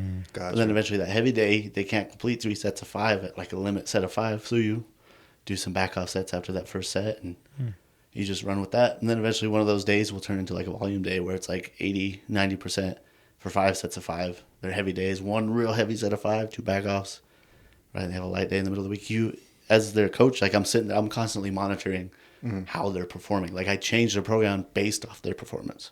Gotcha. Does that make sense? Yeah. And if like all of a sudden they just hit a wall for no reason, it's like, okay, are you eating enough? What are you eating? I'm like, oh shit, I don't know. But you sleep last night? How much sleep am I getting? You got some shit going on at home? Like, somebody died? Like, what's going on? You know what I mean? Like, there's all sorts of trying to get factors. to the bottom of it. Yeah, the first thing is always check, are you eating? Are you sleeping? And then are you doing what the program says? Following Like, that. did you actually do it? Yeah. Holy shit. Since we're on the topic of sleep, what is ideal sleep, would you say, hours? I don't know. For me, I typically, if I get like 7.5, fine, right? There was a time where I was running off of like 6.5 every night. I don't know how I was doing it. I was working 6 days a week at one point for like 2 years. Yeah. Yeah, it was way too much. But I do great about 7 to 8. I know some people get like 3 or 4 hours of sleep. I'm like, how are you alive? This guy right here. This is crazy. That's Like, fucking how do you Not all the live? time, but usually it's mine. I'm about 6 and 5. If you started lifting, I would like recommend More sleep. getting an extra hour or 2 of sleep all the time. Sleep's number 1. Yeah, right? that's facts. And if you can't get that sleep, fucking add an extra 1,000 calories. Start eating, bud. Start eating more. Because that will help you recover too. How about the time of the workout? Like everybody's like, I mean, I know it's preference, I feel like, but Right. is there any like science behind it actually being better to work out in the morning versus midday, afternoon? No? No, I think it would depend on the person, right? Like Okay. if Just because like I preference. have some clients that love lifting first thing in the morning. They'll wake up, get hydrated, eat a little snack, and they do great first thing in the morning. Where like me, I do that first thing in the morning. I'm like, oh, this fucking sucks. Yeah, it sucks. Like I don't wake up till yeah. like my body's not ready to go till about 10 or 11, you know. And then honestly, I like a good late night lift. For some reason, if it's a long day and it's the end of the night, I can get a solid ass lift in, no problem. I've always felt, because I mean, I think I've heard throughout like my journey of in and out of the gym, watching videos and stuff, that typically, obviously, the muscles grow by recovering, right? And you want to give them recovery time. So my thought was always working on the morning. You don't we're not fucking resting. They're all day. They're still working. Right. But right. so I always thought like in the evening might be better because usually typically kind of mellow out and Well, you can think about it like this too. Like your regular work, the shit you do every day, all the time, that's your baseline. That's the level of stress that your body's constantly normally used to dealing with, right? It's always recovering from that. Like it's adapted to that stress. It doesn't need to adapt any more or any less. Like this is the baseline. This is where we start. When you lift, you add a little extra stress to that baseline. You go home, you sleep, you eat, fucking recover. That baseline gets brought up a little bit, right? Then you lift a little bit heavier. A little bit more stress, just 5 more pounds. You probably don't know it's 5 more pounds. It's just more stress. Took more effort, right? And then you go home and rest. Your baseline's just a little bit higher, right? It's like you get stressed, your body freaks out. It's like, oh no, you're gonna die, right? So you start to recover. Your body, you literally adapt to the stress that you put your body through, and then you end up a little bit stronger. And then eventually, your lifts and your workouts, your baseline is so above where it was that the shit you're doing all day doesn't matter anymore. Like your work literally becomes easier. That's actually kind of nuts. So you mentioned 2 things to do for recovery. Obviously, eat calories, more calories than you're burning, I would assume, if you're trying to grow. Yeah, sleep. definitely. What else can we do? I know people are into the whole, like, let me plunge and go into some freaking cold ass water. So cold plunging, fucking, Yeah. I'm sure you guys have heard it. Like, cold plunging is great for recovery. Okay. But it ends up, like, stifling adaptation. Like, if you were to, like, work out and then immediately go and do a cold plunge, it reduces a shit ton of inflammation. That inflammation is a signal to your body. It needs to adapt, it needs to grow, it needs to heal, it needs to do all this stuff so that you can survive the next stress event, right? Gotcha. When you cut that down, you're going to heal and recover faster, but that's just going to take you back to baseline. It's not going to let you get beyond it. Does that make sense? Yeah, you're not progressing, you're not growing. Okay, so maybe do that before or something. Or if you're like have like a long weekend, like strongman events, sometimes a couple days, right? At the end of that first day of events, go home, ice bath, eat, do everything you can just to recover so you can go perform the next day, right? Or like long tournaments. If you get like a break, go take an ice bath, cool down, recover. You know. We should be taking an ice bath every Sunday. start the week off. But if right? if you do it like as long as it's not like right after your workout, you can do an ice bath whenever. And I love it, dude. Ice baths feel great. Yeah. They wake you up, dude. I have a little ice pod on our porch right now. We have a little ice pod, and like it's frozen. Like we looked at the temperature; it's literally 32 degrees. Oh. We had to break up the ice so it didn't cut us. Me and my girlfriend got in it. I was like, "Holy fuck!" Dude. As soon as you get out, though, you're like on top of the world. Oh, I bet. Yeah. Yeah, I can do everything. How many minutes is that? Like what? Like 5, 10, 15? Hell no! In 32 degrees, bro, I barely lasted a minute. Okay, I was about to say, gosh. I used to work up to like 3 minutes, right? Like, cause you can really do whatever you want. You can even if you're just trying to focus on like the mental, don't even time it. Just try to get to the point where it's like, okay, like I want to get the fuck out now, and then make yourself stay. Like just another second. You know, you can kind of just push the boundaries of your mental resilience there. Or you can time it too. Just try to go up 5 seconds every time you do it. Just try to get in there longer. Because I used to just fill up the tub. In the winter, your water gets cold as fuck. Yeah. You can fill up the tub and it's like 35, 40 degrees. And that's cold. It's way cold, dude. So like you could just get in your tub and freeze your ass off for a minute. Get out, do some breathing exercises. I used to do it a lot. I haven't done it much this year. No, that's the one thing. Definitely, I'm like, fuck. I don't know if I should do this, but I also don't have a tub, so I'd probably have to. You'd have to actually invest into it. And one of those inflatable ones or something. Just jump in that shit. So Yeah. Damn. Okay. What about what do you think? What are your thoughts about like stretching or like getting deep tissue massages and shit like that? Well, so like that's another thing is like deep tissue massage. In order for it to do something, it's got to be like a stress to your body, right? Like you ever get like a really rough massage that leaves you sore? Yeah. You got to recover from. That's gonna do something. That's gonna help you heal. It's gonna do something. Like if you got demons, I call them demons, but like you got like knots in your muscles and shit. When they work those out, they're literally helping those tissues to break up. Because typically like a knot is just a piece of your muscle that's stuck in contraction. Oh, and it's locked up a bunch of like the byproducts of muscle contraction. Lactic acid, hydrogen ions, all that shit. It's like locked up in there, and it's blocking the signals telling it to relax. Oh, that's why you get like knots and shit, right? So if you get a massage therapist, they fucking go in there. They essentially are forcing all that bad blood out, allowing new blood to come in and flush it out. Right, and that's what helps it heal and recover and all that jazz. How often do you do that? If you do it? I used to do it every like once a month. Okay. I don't do it very often. I know I need one. I would sure feel great. But that's the thing. Be prepared to recover. Like if you actually get a good one, because some people will just rub some oil on you and make you feel good. You know, it's like, oh, that's nice. It's supposed to hurt. Slow job, but that's cool. You know what I mean? That's funny. Shouldn't hurt, but it should definitely do something. Yeah, that's true. That's so Shit, true. the only massage I've had fucking hurt, and I was like, "Fuck that! I ain't coming back." We're on vacation. I'm like, "Why am I fucking sore on vacation?" Oh. Yeah, exactly. But I've never gone back, so Massages. it's probably needed now. You say, I know like the reasoning behind it now. Yeah. It makes sense. Yeah. If I left in pain, I'd probably be like, it's probably good for me. Yeah. Stretching can help. The thing is with stretching, like if you do is like some static stretches right now, you take a muscle like muscle tone. Muscle tone is not like what you look like, like, oh, I want to get toned, see my muscles get all shredded and shit like that. Muscle tone is like essentially like the resting tension that your muscles constantly hold, right? The natural resting length and tension that your muscles hold. That's tone, right? So if you have high muscle tone, your muscles are fucking tight, holding a lot of tension, and they're always fucking, you know what I mean? And so you can stretch, you can work those muscles and stretch them out and reduce that muscle tone and get them to lengthen.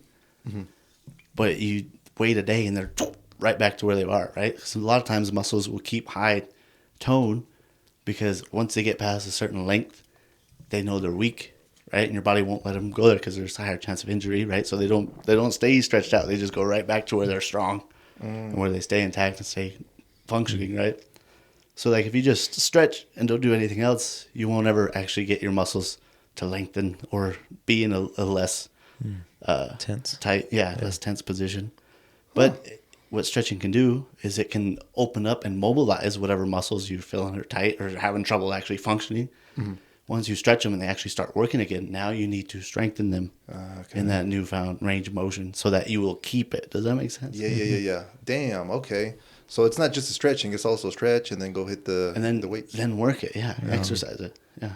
Yeah, I feel like it kind of helped because I would never do cardio. I would never stretch. But I think 2-3 years ago I started stretching, and I think barely this year I started doing cardio. Yeah. So yeah, I was like, oh, when I start the gym, I'm not gonna diet, and slowly. Well, I still don't diet, but Yeah. you know, I don't slowly. either. That's why I'm kind of fat. Yeah. My girlfriend loves to bake. Oh, hey, bacon, bro. Shit. Yeah. Yeah. Dang. Yeah. So you've been training for what, 5 years now, right? Yeah. 5 years. It's probably the first 2 years I was just, like I said, like a glorified babysitter. Yeah. Just counting reps. No idea what the hell I was doing. Just trying to figure shit out. Yeah, because I know this industry is, I don't even know what would be the correct word, but basically people go in and out of it. What has like set you apart that you've been in it for 5 years? Is it like the love of it? Are the other people searching for different things? Like what? Well, definitely, like, there's a decision there. Uh-huh. Like, because there's a couple of different things that set me apart from everybody else. The reason I've stayed there for so long, watched the team get switched out a million times. Part of it is like a conscious choice.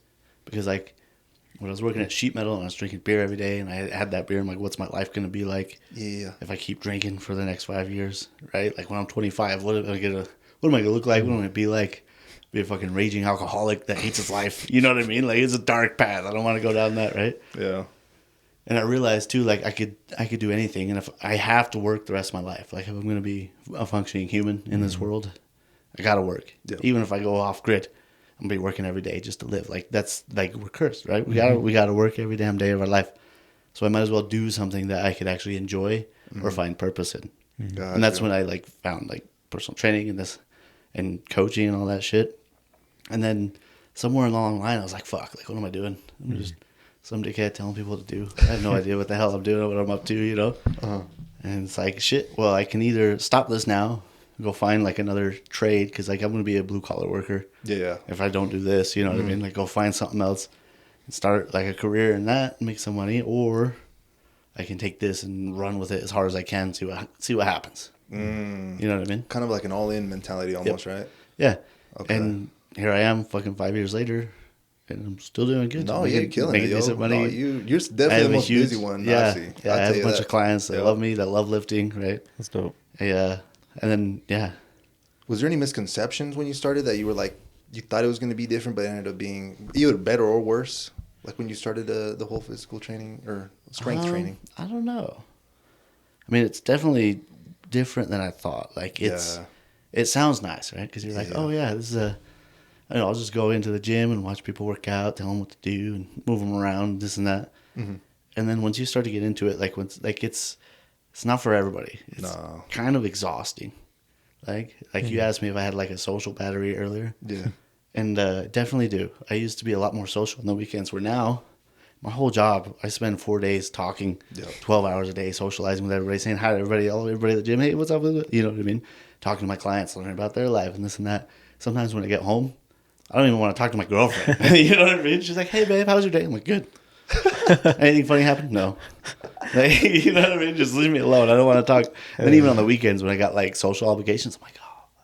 Yeah, you didn't want to go out. Once I get there, I'm fine. But Yeah. yeah, but then like even just keeping energy up throughout the day, like from client to client, because some clients come in with their energy and they'll like fucking start draining you, like, God damn. But then other clients come in, you're like, hey, what's up, dude? And you're hyped, you know. Back up. So that becomes a skill. And then, like, of course, dealing with everybody else's schedule. So, like, my schedule, even though I can choose it, it's basically dictated by all of my clients. That's so true, yeah. Right?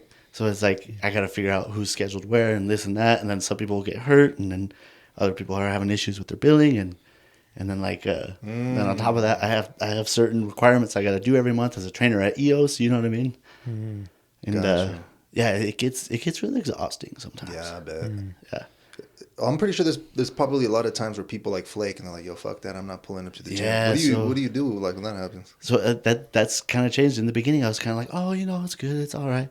But, like, I don't make money if they don't come in. Yeah, right? That's what I'm saying. I got to charge the session. EOS doesn't want to pay trainers that can't get their clients in.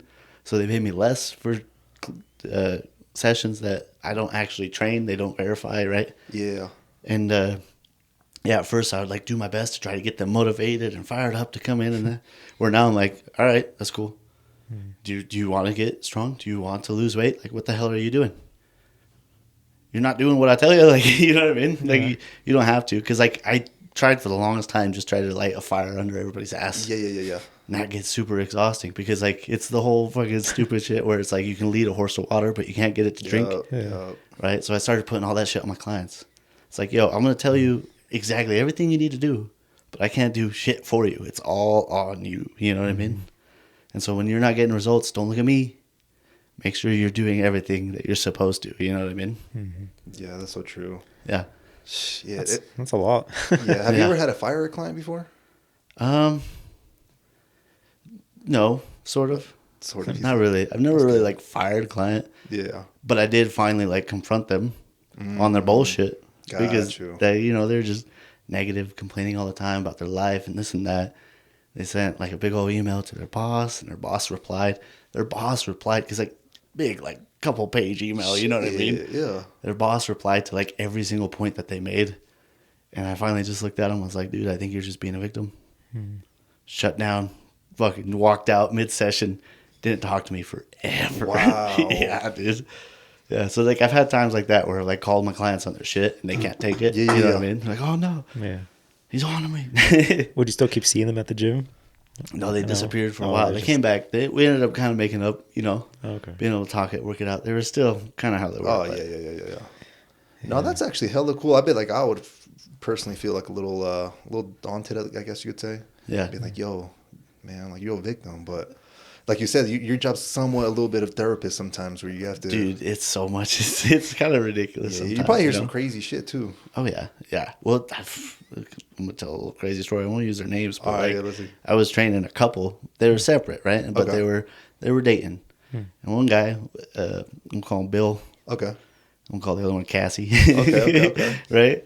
But trained Bill for a long time before I ever started training Cassie, and he was doing good. Like he was like bulking up, gaining weight. Whenever he wanted to cut weight, he started cutting weight. He was like ex-military, like really good, Okay. great client, right? And then when I started training Autumn, he like started declining, and she was telling me like all the problems they were having with each other. Like, and this is over the course of like a year and a half, right? Yeah.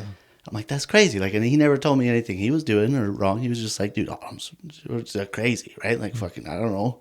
And turns out that he was actually dating two women at the same time. Oh my God. Never told me. Like, I watched his progress go from super good to just terrible. Like, over the course, I'm like, what the hell is going on? And finally, Cassie figured it out and, like, called him on his bullshit. And yeah, it turns out, like, when he started dating her, he also got serious with another chick at the same time. He was kind of talking to both, Okay. but they both got serious at the same time. He's like, all right, we'll run with it. And he started running with it for, like, a whole year. Yeah, dude, didn't even know. And then it all just blew up in his face. Oh, and then, like, I didn't see him for a while, and then he came back to me. He's like, yeah.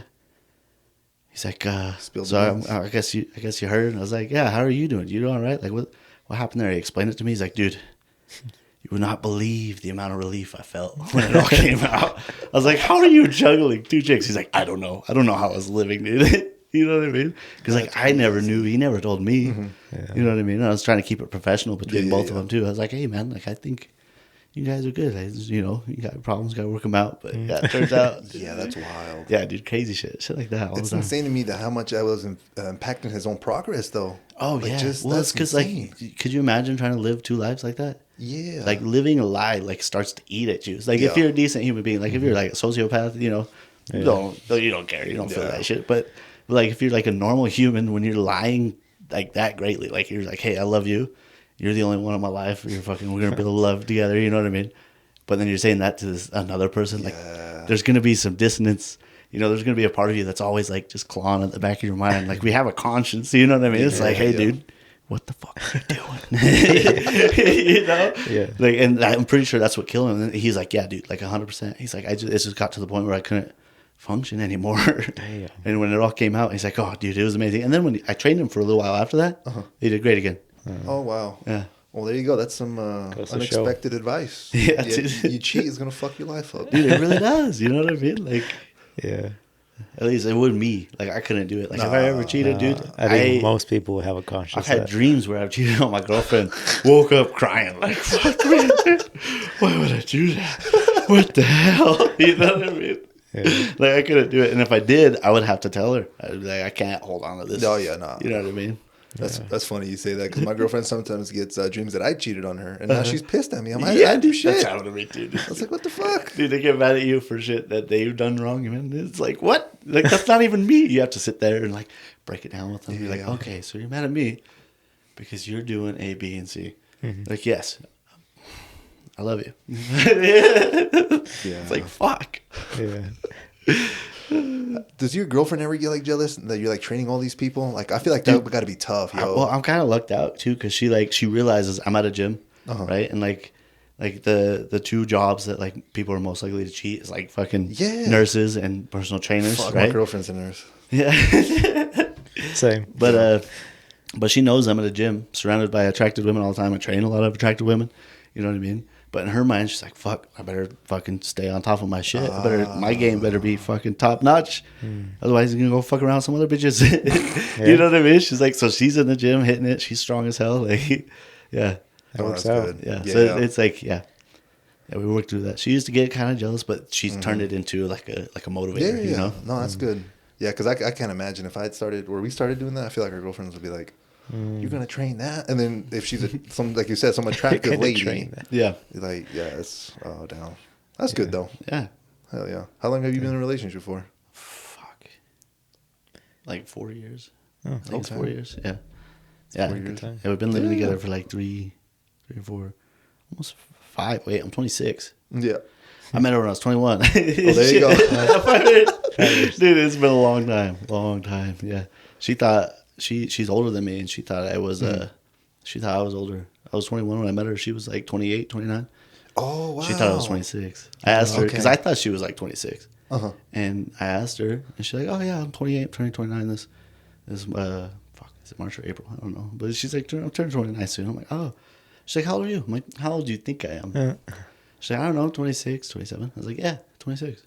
Oh, so you straight up lied at first. Yeah, dude, because there's no way she was going to go for me. I'm 21, you know what I mean? Yeah, facts. It's just after she told me, like, she can't stand 20-year-olds. You know what I mean? I'm not gonna fuck this up. Then, like, a month in, I told her, and she's like, "Oh, I don't think I'm attracted to you." I'm like, "Oh, shit. Yeah. In the feels.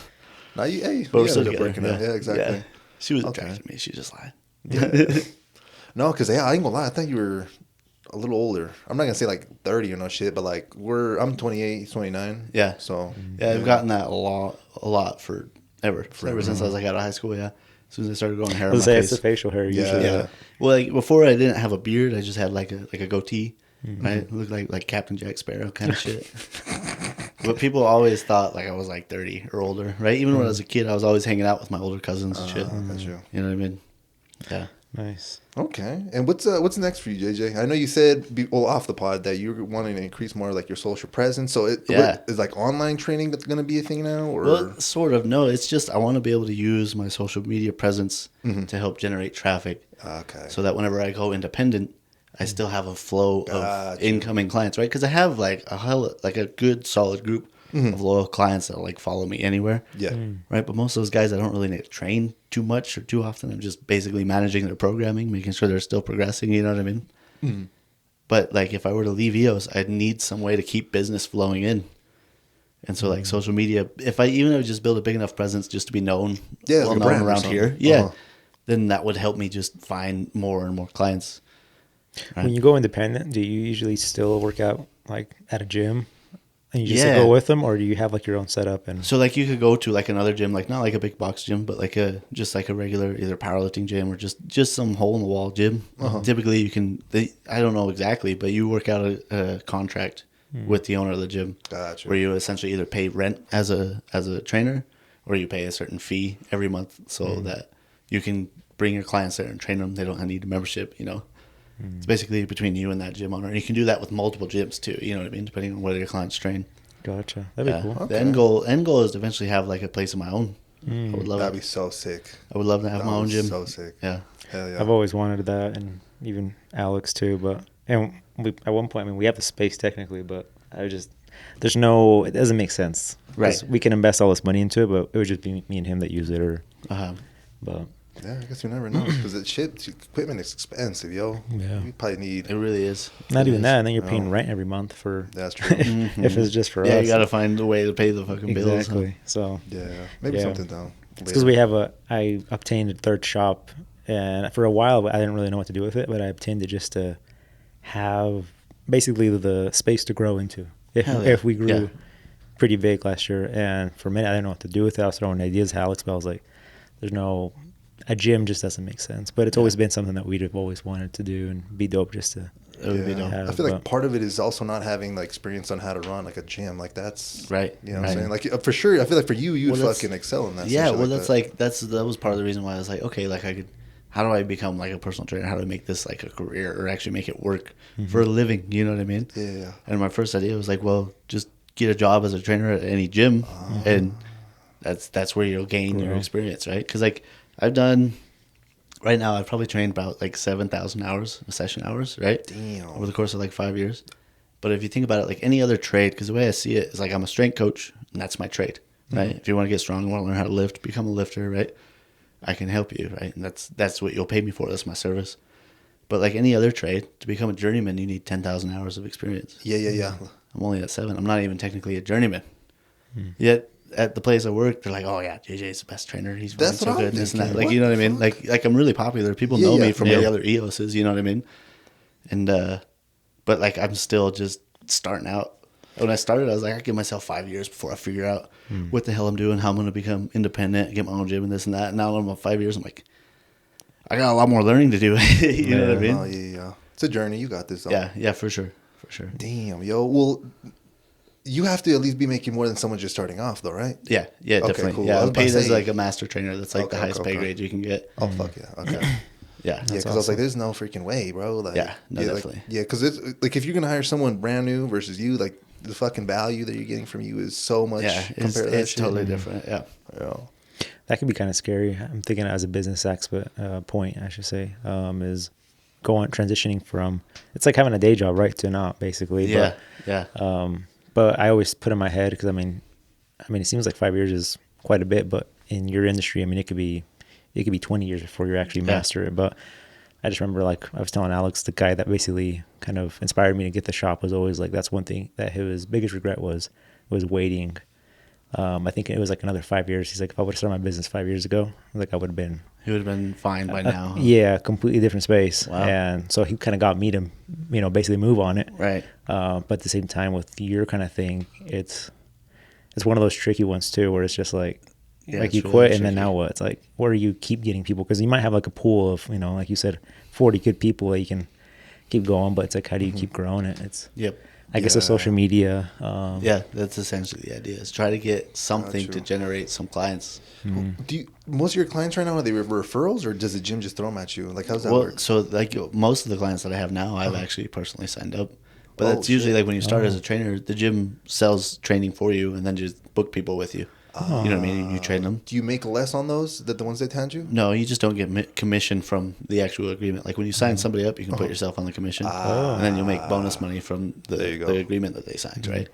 But most of the clients that I have now, they either come up to me when like I'm lifting, or even I've been sitting in the office one day and a guy came in. He's like, "I want to train." I was like, "Really? How do you know me?" He's like, "Oh, I heard of you from so and so or this." You know what I mean? Yeah. I was like, "Oh, okay, yeah. Come on, sit down." How many hours? Oh, okay, yeah, you know what I mean. Like that's happened. Or people like talk. I talk to so many people in the gym. Yeah. Sometimes like because like EOS is always trying to push me to sign people up, and so sometimes I'll just go start talking, start picking people's brains. Like, hey, what do you want to do? Hey, you ever want to try a session? And then typically when I take somebody through a session and teach them how to move, they're like, oh shit, I've never been coached like that. Yeah, That's crazy. yeah. Like, you know, that's typically like how I sell them. I'm just like, this is what I do. You like it? No? All right, cool. No, that's a good sales tactic. Yeah. I heard of that. It's like they don't know they have an issue because they don't know what they're doing something wrong. Right. You make that present, and Right. then you're like, oh shit, like I gotta work. Yeah, well, and that's the thing is most people like the best coaching they got was from their high school coach. I can tell them to look up, son, because that's where you're going. You know, like, you know. And most people come in hurting their back and their knees and their shoulders. You know. Yeah. Damn, dude, you're getting close. You might be ready to actually like go I'm on. getting close. I move even on had to a your- dream about it fucking last Yeah. night. Oh shit. Yeah, This is a sign, man. Yeah, I know, No, I I'm think serious so. because I always think through what he told me, and then I'm thinking the same thing too. You know, I think I did it perfectly, but I did not feel comfortable at all doing like that jump. But I'm very glad I did. Oh, yeah. At the time I did, because I would have been probably still there for another 3 years doing Right. part time that, Right. part time this. But yeah, so you're already bringing in a lot of people on your own. So No, yeah, you got the dope. reputation as well. Yeah. Straight up. Damn, yeah, happy to and excited to see what's Yeah. next for you. Yeah, thanks. Yeah, I don't want to like put all your business out there because I don't know if anyone's like Who's specific watching. person's gonna watch this. But do you have like a goal and on you where you want to maybe go to the next chapter? Basically, what I'm saying is go to move on basically from where you're currently at. Yeah, well, sort of. So that's the thing is I'm keeping myself in the fog. I know I need to make a move and start writing goals down and fixing it. But like that's the next biggest thing is like just focus on building social media. Yeah. Right? Just posting. That's the next main goal is just start posting shit. Yeah, Just start grabbing people's attention, grabbing people's eyes, putting up coaching videos, videos of my lifters from the powerlifting meets, you know what I mean? Like I have all sorts of videos and pictures and things I can post and talk about. I just haven't done it. No, you got it. Well, shit, this is a perfect opportunity. Yeah. Follow the boy JJ. What's your Instagram handle? Jay Ligera 21. I'm gonna actually follow you, and I'll put it actually in the description as well. So Oh, yeah. that's the best Thanks, way, man. right? It's not like a website or Yeah, number. It's no. just Instagram DM you. You're Yeah. good. You locked in. Yeah, well, that's actually how I've gotten a couple clients too. I've gotten clients from other people posting their videos of me coaching them on their Instagrams. Yeah, it's happened a couple times. I'm like, oh, fuck, maybe I should. Yeah. No, it's a good invest tool. in that. Yeah. You know, No, you should. Yeah, Yeah. it's a great tool. Yeah, Yeah, don't feel bad either because when we started, we were a little hesitant on posting like reels and shorts and Right. shit like that. I was like, dude, we're flooding the fucking, the soul. Like it felt like it was too much almost. yeah. But it's just a mind thing. You just got to keep doing it. Yep. Yeah, because someone basically broke it down. It's like, oh, you guys post a lot, but out of the maybe 5, 6, 7 posts that you guys post, actually maybe just you one. Right. So it's kind of like a numbers thing almost. Oh yeah, just throw it out in the ether, huh? Yeah, exactly. Yeah, totally. We'll see what happens. I love yo. it, man. Yeah, and That's some cool. hit, some don't. So Yeah, it's- exactly. Hell yeah. Yeah, no, but for sure, yeah, we'll definitely, I'll follow you, you know what I'm saying? I'll post you and stuff on there. We'll hopefully get you that'd be so cool if we could get you some business out of here. So. Yeah, that'd be sweet. I'd love it. Yeah, so yeah, definitely hit you up. Is there a certain amount of time period? Like, you're basically signing a contract to work with you. Mhm. Is there like a certain amount of time, I guess Yeah. you could say, that you have to be committed? Yeah, so like through EOS, it's like a 4-month agreement. Oh, shit. Okay. Yeah, yeah. After that, it goes like month to month, and it's like a 30-day Ah. notice, cancel everything. You know, that's how they get Yeah, you. yeah. Like you I was want to actually cancel about to 30 more ask. days, 2 more bills, fuck, and then go. You know? I was gonna ask that, like, what's the shortest person you've had? But yeah, you at least have a 4-month agreement. So. Yeah. Well, I had some people that just Yeah. pay the 4 month or whatever how it works, I and have, then they just but don't that show was up. that was in the beginning. Where now it's like most people they stay as long as they really can. I think it's You know what I probably mean? you too, though. I mean, it seems like you're giving them enough information, and they're actually seeing progress that they're just like, Yeah, yeah. Damn. that's dope. Okay. So you really don't, you don't really make because you said you're not really a nutrition coach, so, I heard you say that you tell people go eat. So do you ever, I guess, create meal plans, or is it just more like, yo, just stay away from these foods or what? I used to, right? Oh, But okay. like that's when I realized it was just a bunch of like wasted effort because Yeah. everybody had to make a meal plan for, wouldn't follow through with it. They didn't know how to cook, this and that. So I basically just offer advice, Gotcha. right? Just because this is too much damn work. I have 40 clients, make a meal plan for them, and that's the thing is most people that do meal plans, they just have like a freaking copy and paste. Here you go, eat that, and it's really simple too. Because most Yeah. people, they don't got to be damn bodybuilders, right? They don't got to look super shredded. Like most people just want to get stronger, feel better, get a little Yeah. healthier. It's like, yo, how much you weigh? Fucking eat more protein. Try to get 100 grams. So like, how do I do that? Look at the backs of the package. That's facts. How much? Oh shit, there's fucking 20 grams per serving. Look at that. Eat 2 servings. Like, fucking, there's 40 grams in one meal. Easy. You know what I mean? Yeah. Right? Or like sometimes like, what do you eat when you don't have much time? I'm like, you like ramen noodles? Like, yeah. Like, you like cottage cheese? That's what I'll eat. Like sometimes like my boy dinner, dude, is I just fucking eat a whole tub of cottage cheese and then I have a package of ramen after that. Get my carbs, my protein. Works out. Yeah, it's Yeah. it's simpler than a lot of people make it out to be. You know what I mean? Whereas, Yeah. or like if you're having trouble losing weight, but you're not like actually counting everything that you're eating, that's a big empty hole there. It's like, what are you doing? You don't know exactly what's going in. How do you know? You know what I mean? Yeah, it's Tracking calories and typically macros. simple, but hard. Does that make sense? Yeah. No, I get you. It's like easier, but it's actually harder to do. It's like, oh, you can show them like you said, the whole like exercises and equipment, but the hard part's going to be, can you show up, day And do day it. in? Yeah, you like actually doing it. So the hard part, right? Like I can tell you exactly everything you need to do, every morsel of food that you got to put in your mouth. Are you gonna enjoy it? Probably not. You know what I mean? But if you did, it'll work. Okay. Is there like a favorite part of the job? I know obviously probably looking at the results and having, your clients being super happy they hit the goal. Watching my clients like realize how far they've come. You know what I mean? Or like seeing my clients hit a goal. Like so, I had Hope. She just competed 2 weeks ago. Okay. I've been training her for like 3 years now. She's an Army recruiter. Oh shit. And she weighs 140, right? She's a tiny little thing, but she's pretty buff now. She got a real solid physique. She's bad, right? And forever ago, I was like trying to get her right goals. I'm like, what do you want, Hope? Why are you training with me? What the hell are we doing? What do you want out of this? And she's always been like super tiny. Like I got her, she was 120 pounds. You know what I mean? Trying to gain weight, trying to get stronger, trying to build muscle and this and that. And now she's like 140, 145. And 2 years ago, she told me, she's like, I don't know, JJ, because she hated it. She hated being pressured into trying to figure out what she wanted. And so she just threw something out there that she thought was like impossible. She's like, I wanted to lift 300 pounds. I was like, all right, let's do it. Yeah, you could do that. Yeah. Yeah. And she just like threw it out there because she thought it never happened. Just at this powerlifting meet, she deadlifted 303 like it was nothing. Yo, that's crazy. Yeah, dude. For being 140? Yeah, dude. Fuck. Yeah, that's pretty crazy, huh? Yeah. That's crazy. Yeah. Damn. So like that was pretty sick. I was like, Yeah. oh shit, here we go. You're like, And she that's got me. it. I'm like, yeah, dude. Like that's. Yeah, and I'm pretty It's sure really that helps rewarding. you out as Yeah. well, right? Because like, yo, who's your trainer? Like, you're freaking. Oh yeah, So, yeah, 100%. Damn, bro. You ever get like sponsorships or anything like that? No, I get weird messages on Instagram, but I don't trust them. Oh yeah, same. Some people are like, hey, fucking come be our fucking spoke guy. I'm like, no, that's all right. I don't know you.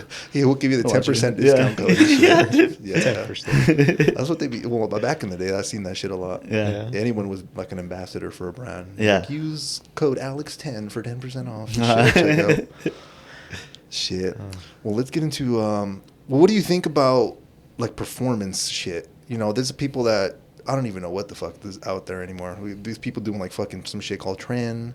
Or Some like people, trembolone sandwiches. Yeah, type shit. You know what I Type mean? shit, Yeah, dude, honestly, I have no idea. So when I first started training at Uh-huh. EOS, there was a trainer there. Big old bodybuilder. He's like fucking 6'4", 6'5", like 260 pounds of like pure muscle. He looks like he's wearing like football pads. That's how big his shoulders and traps are. He's a really cool guy. I can call him my big sister. But he's like the local guy that gets everybody their shit. Oh shit. Okay. Yeah, dude, I have no idea. When I started this shit, my mom's like, "You're not gonna do steroids, right?" Mom? Yeah. Like, no, mom, I'm not. I'm just gonna train people. Like, you get strong, be healthy. Facts. She's like, "Hey, promise me you won't do steroids." I'm like, "I'm not, mom. Like, I swear to God." That's nice of her. But like, so like, I have no idea. And honestly, if I had, I think it would be really fun to train a client that's doing shit. Yeah, because I they was would get gonna say really that. big, really strong, really She'd be like, fast. "Oh, You know what I shit." mean? Because it's like, if you just do steroids, it's not going to do nothing for you. No. But the way that I train, the way I train my clients, Oh, yeah. if they were eating everything, sleeping, and on some fucking tren or some shit, they would get really big really fast. You know what I mean? Yeah, that's facts. I feel like Yeah. sometimes I'd be noticing like the bigger dudes. They look more puffy, I guess. Like Yeah. more like fucking like Yeah. action figures and shit. Yep. And I feel like that sometimes fucks with like my like kind of like my body image, like Right, body like your dysmorphia. expectations. Yeah. Do you ever feel like some type of way? I mean, no, I used to, but now it's like I realize like that's not normal. Yeah. You know what I mean? Like you go, especially because like outside of the gym, Yeah. you realize like everybody in that gym that's like 2% of the That's population. facts. You go outside of the gym, everybody's out of shape. Nobody has muscle. You know what I mean? Even if they're not like incredibly overweight, they still don't have a lot of muscle and they're still like fat. You know what I mean? Yeah, And they're yeah. skinny.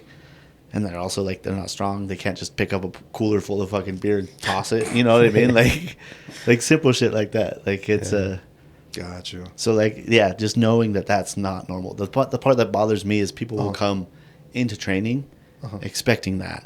You know what I mean? Yeah. And it's like, yo, those guys that look like that, look like unreal. It's like, first off, how long have they been lifting? 5, 10, 15 years, right?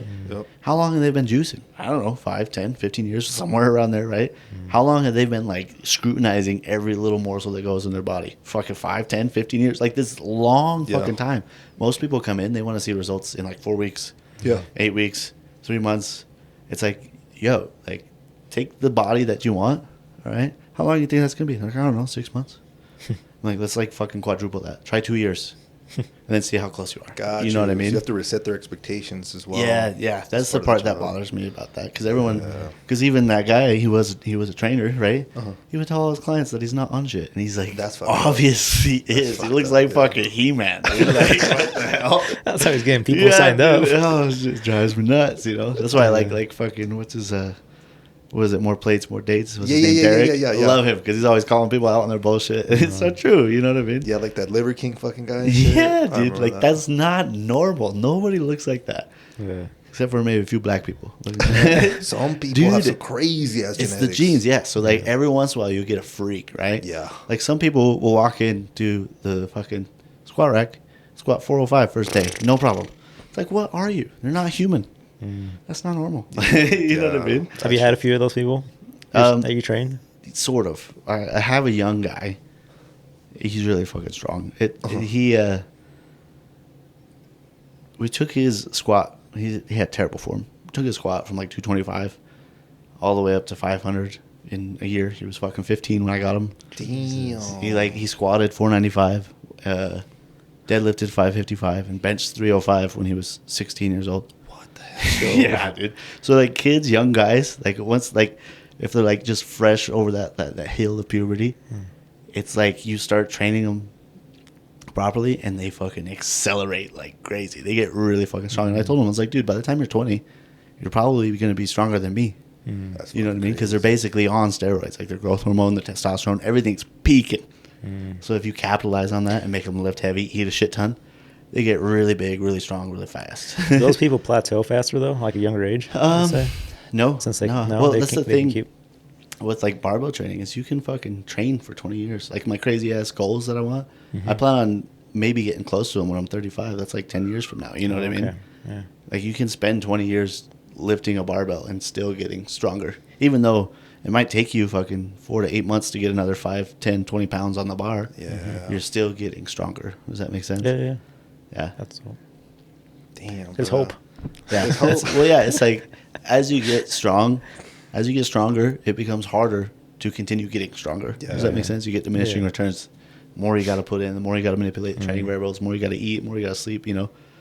It gets pretty crazy. It gets complex towards the end, but yeah, you can Gotcha. always just keep improving. Yeah, is there ever you get like a client and maybe you're asking too much from them at first, where it's like, yo, come in I think you said 3 times, right? Yeah. Like maybe that's a little too much for them, so they kind of have to. Yeah, so typically it's like, yo, twice. Because like one time a week, I'll be real with you, it's not going to fucking do shit. that's true. You know what I mean? At least twice. Start there. You can make some kind of progress for some time. But typically, even with just the twice a week, and they see like, oh, hey, like I started out just lifting like 65 pounds, but now I'm doing like 90, 95. That's some progress. Yeah. That's motivating. They're like, oh, hey, like this is improving. Whoa, yeah. Hey, dude, if you came in a third time a week, that progress would actually accelerate. It would go faster. Like, what? Yeah, dude, come a third time. You'd fucking love it. And they start to fall in love with the process, right? Yeah. Because like squatting 400 pounds or 500 pounds once, or even for like a set of 5, that one event, it's like, yeah, that's cool, that's strong, right? But the most important part is the entire process it took to get there. That's what causes the change. It's not the 405. It's every fucking workout you did to get to that point that has changed your body, right? That has gotten you the muscle, right? It's not doing fucking sets of 8 and sets of 10 or sets of 5. It's all the sets of 8 across all this time that you've been trying to grow. You know what I mean? Got you. Okay, that makes sense. Is there any like popular misconceptions or myths that you sometimes have to tell people, hey man, like that's not realistic? Well, popular misconception is lifting's bad for you. Like it'll hurt your joints, make you fall apart. You know what I mean? Like, dude, you're gonna end up like Ronnie Coleman. Like first off, that dude would like hurt himself lifting and then keep lifting heavier. You know what I mean? So on all sorts of steroids, doing the craziest shit, and he was a freak. You know what I mean? There's plenty of other examples of like people that are still intact, still strong, still old. You know what I mean? Yeah. So yeah, that's There's actually definitely true. a way to do it. Yeah. It all starts off with the proper training. Yeah, exactly. 100%. Yeah. There's ways to do things. You know what I mean? Okay. What about maybe some tips or tricks when someone's starting off that you found that have helped some of your clients? Someone starting off, someone new, whether it be maybe a psychological little hack. So, dude, start simple. Okay. Right? Like if you're like, fuck, I want to get into the gym. I don't know what to do. Like fucking that book, Starting Strength. Get that book, or even just watch a couple videos on a couple lifts that you want to try. Just pick one. Go in, practice that lift. Try to just work on your form technique. Don't even worry about the weight. Just start moving and do that once a week, twice a week. You know what I mean? Just try to get yourself in the gym multiple times per week, even if it's just 10, 20 minutes. Just start there. Make it easy on yourself, you know what I mean? Or if you have trouble going to bed or waking up early, just like set a bedtime, right? Or just start waking up early and you'll start going to bed early, which will help you wake up early. Start with just like one thing at a time, one small change. Like simple. The reason, exactly. Just one tiny change over a long periods of time starts to add up. You know what I mean? Like, because everyone, like, they'll see me squat, and like I squat pretty heavy. You know, I squatted 565. It's not bad. And they'll ask me, they're like, dude, how'd you get your squat up so heavy? You know, how are your legs so big? And I'm like, you want to know the secret? Like, yeah, what's the secret? And I show them the little 2.5 pound plate, 5 pounds at a time. You know, because most people, they try to go up in weight, like, oh yeah, I'm feeling good. They throw on a whole nother 40 pounds. It's like, what are you doing? You know what I mean? No, I'm gonna have to implement that. I think that was us when we first started. Like, put another 25 on there. Yeah, dude. Yeah. It's like, no, man, they make the 2.5s is the secret. Yeah. That's the secret. Yeah, it's the whole expectation thing. Like, we all want to just get to that very top, like, right away. And it's not. And it sucks because the people don't want to go through the process. Yeah. Like, And it's that process that actually creates the change you want to see. You know what I mean? Like, the change you want to see ends up becoming like a byproduct of you doing the process, right? Yeah, you going through step by step. Exactly. Yeah. And that takes discipline, focus, and you got to want it too. That's true. Like when I have clients that are struggling to make any sort of change or results, it's like, obviously you don't care enough. You know what I mean? Because if you really cared, you would have done all the shit you needed to. You know what I mean? Yeah, you kind of go in therapist mode at that point. Yeah. It's like, what are you doing? Get your shit together. How old are you? Dude, like one thing that really gets me is like fucking sometimes I get like young men, you know, like early 20s, sometimes late 20s, but they still act like teenage boys. You know, they'll be like late, not fucking bringing shit, not doing the shit I tell them to. They're off fucking around doing everything. I'm like, fucking, I'm hard on them. I'm like, what the fuck are you doing? Get your shit together, dude. Why are you here 5 minutes late? You should have been here 10 minutes earlier warming up. Like, what the hell is going on? You know what I mean? I get on their ass. Yeah. And it's funny because they respond super well to that. It's weird. It's weird because I used to be the opposite. I used to try to be like soft, like non-confrontational. It's all right. Yeah. And then I started being like, hey, dude, get your act together. Yeah. It's like come in early, warm up. Yeah, like you're wasting your time here. Yeah. It's not working. Fucking change something, you know? Yeah. No, that's some real shit. Yeah. Damn. So that's how it's evolved over time. Yeah. So. My attitude's definitely evolved. Where, like you said, it used to be like more non-confrontational and, you know, real soft with people. And like some people need it, like, because I get some clients that are like super high anxiety and, you know, and they get real socially anxious. And then like they had like bad parents that were super mean to them. So if you're like that, they respond the opposite, you know. So with those people, you do got to kind of gently guide them. But most people, they don't want their coach to be a freaking plush toy. You know what I mean? Yeah. They want their coach to be a fucking coach. Like, dude, Yeah. you know what I mean? No, that's some real shit. I feel like a lot of people need that. Yeah. I mean, I think that's me. If I had someone like that was like, hey, fucker, you're doing this, okay? Yeah, dude. Like, I'm dragging your ass out of bed. Come on. Yeah. I feel like that's Yeah. because I'm a person that I want to do the gym. I've done the gym, but I just don't have I don't have the will, I guess, because I'm not doing it yet. Well, that itself is like a muscle that you got to Yeah. start to build. You know what I mean? That's why I say start really easy. Even if you just like, you're like, okay, I want a fucking big bench. Just learn, watch a video, 5-minute video. Yeah. How to properly bench. I'll try that. Go in, bench press. You know what I mean? Do the bar. Add 10 pounds on there. See what you can do. You know, next time, do it again. Maybe just add a little bit, 5 pounds. Yeah. You know, just start with Little by that. Just little. one little thing. Yeah. Then before you know it, you might be like, man, that felt good. Squats look pretty cool over there. Let's try that. Watch a video. You know what I mean? Yeah, Like, yeah. it's something that you slowly start to Yep. kind of fall in love with. Especially like the first time you ever do a really hard workout. You get it done and your endorphins are pumping and your blood's pumping. You feel big. You're like, wow, Yeah. fuck. This is why everyone loves it. Yeah. Like you get a moment that clicks, right? Or you'll find a reason why you actually need to do it. Like you're like, oh fuck, like my back's hurting. I'm getting so weak I can't really function no more. And then you get like a decent coach, takes you through some shit, and your back's like, oh hey, Oh, damn. we work again. Yeah, we're fine. Still young. Yeah, You that's know? insane. I think I remember that my biggest turn down when I quit kind of going like pretty consistently. I was working at the body shop, and I remember, dude, because we didn't have lifts or nothing, and I'm working at a body shop. You're taking panels off, you're hammering shit, you're sanding. Oh, So yeah. it's hard labor. And I remember I'd be done, you know, from doing my whole workout the next day, because usually you're not sore like right then and there, but you're sore like probably the next 2 days. I couldn't even get up from like being down, laying down. And I was like, what the fuck am I doing? Like, Yeah, dude. you know, I'm working out, I'm all sore. I can't even do my job. Well, yeah. So you But- started a little too hard, right? Yeah, and that's the thing. Like back then, we were just like, "Oh, add another 20. Nah, put those fuckers back. Go get the 80s."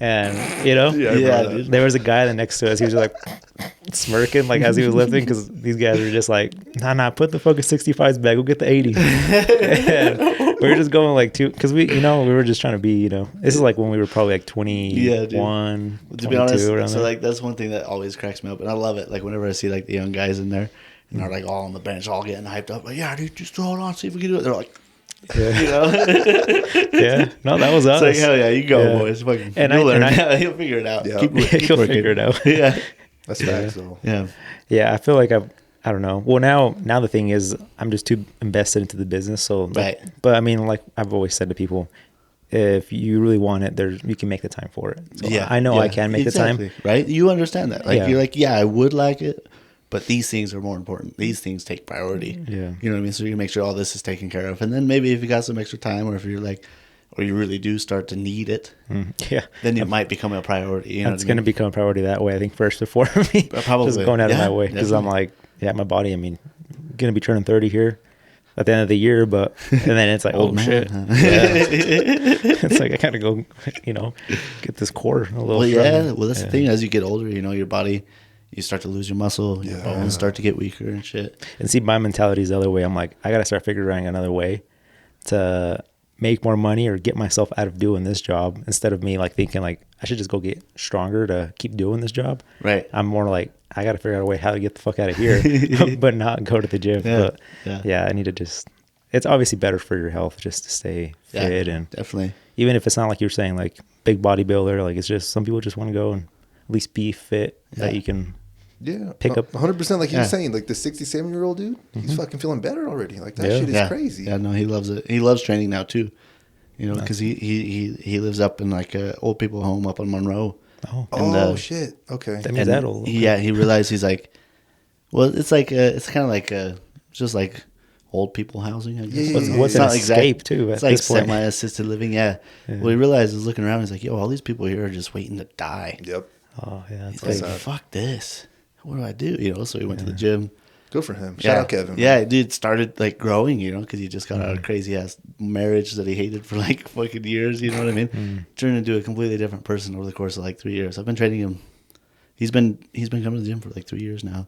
Hell yeah. And he fucking loves it. He never plans on quitting. We're actually planning on getting his deadlift to 300. And I told him, like, if you do that, we're going to That's take you insane. to a powerlifting meet. Yeah. It's like, I'll pay half the fees. He's like, okay. I was like, and I'll drive you down there. He's like, all right. Yeah. That's so cool. Yeah, it would be really No, cool. that's so You know cool, what I mean? yo. Hit 84? No, No, it's 60, 68. Oh, He'll be 68. 69 soon. I don't know why I have 84. I was like, God dang. Yeah. That's still Yeah. crazy. That's Well, impressive, though. yeah. Because, I mean, my parents, I mean, they're like a couple years older than that, but I just don't ever see them. Yeah. no. But, I mean, there's, like Alex was saying, like, there's hope. Like, they could do it, you know? Yeah. It's just a matter of, Well, the number one The will. killer is fucking retirement, you know? Because when Yeah. you stop working, you stop using your body's like, oh, we don't need all this Yeah. muscle mass. Facts. I've noticed that my parents, they retired, like, last year, and they're just at the house all the time, and I'm just like, Yeah, God, they I gotta keep moving. I gotta get buy them them a gardening. treadmill. I Yeah, gotta- dude, get I them gotta- moving. Anything. Yeah. Even if it's just a hobby, just keep them using their bodies. That's what Yeah. will keep them alive the most. And then if you can convince them, fucking get them to the gym. Yeah. Yeah, that'd be nice, yo. Anything's better than nothing, you Yeah. know? Mm-hmm. Nope, I feel that for sure. Yeah. I have a one of the most recent, not too recent, but one of the clients that like came up and like talked to me was like, hey, like I want to train. He's 75. His name's David J. And he was at Winco with his daughter, and he seen like this old couple shuffling. You know, like the little old people shuffle where they're like, Yeah. taking like baby steps. Oh, like, yeah. And he Can't looked fall. at his daughter. He's like, yo, if I ever get that bad, just take me out back and shoot me. Damn. Yeah, dude.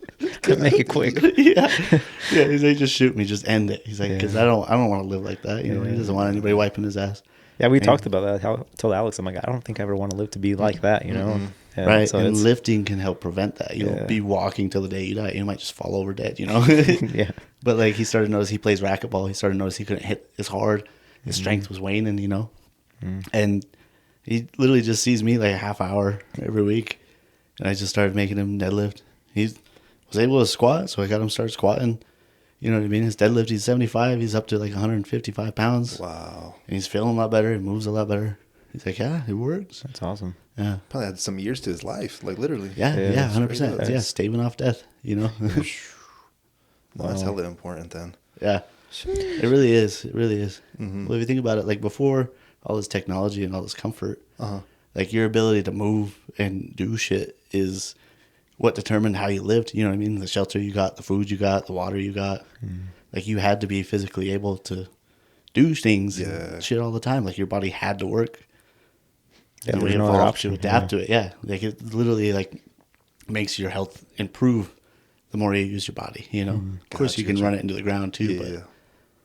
I think we're at the end of like that, I guess, generation of people where they had to do, not even like had it, I guess, as easy as us, but they still had a day job and stuff, but they had the motivation, or it was a thing back then, I guess, to stay fit. Yeah. At least I feel, maybe not. Maybe it's just like, but I guess like the boomers and stuff, I guess we're coming to a point where those people are kind of like coming to an end, I guess. And I feel like all the next generation is just fuck, because now we have like all the easy, the comfort stuff. Yeah. And Super easy. Social now, media, internet. Yeah. I work from home myself. Shit. Yeah. Yeah. So yeah, the it's only rough, time I huh? see people and shit is at the gym. Which Well, is another crazy thing that enough. tends to fuck people up, if you think about it, it's like you spend 8 hours a day sitting, right? You get up, walk a couple feet, get in your car, sit down, drive home. What do you do when you get home? Sit down, lay down. You don't do nothing most of the day, and then you go train hard for 3 hours, like really intense training session. And the majority of the time, you're just like not doing anything. You know, that can tend to start to fuck shit up too. yeah. So it's good just to move. Movement's good for you. Mm-hmm. No, that's so Movement true. is medicine. Motion Oh, there is you lotion. go. Yeah. Okay. I like that. Shit. Yeah. No, that's good, JJ. But yeah, we've covered a lot of stuff. Is there anything else that you're working on or trying to promote, or anything else? I guess you have on your Or questions your for us? chest, or I guess anything.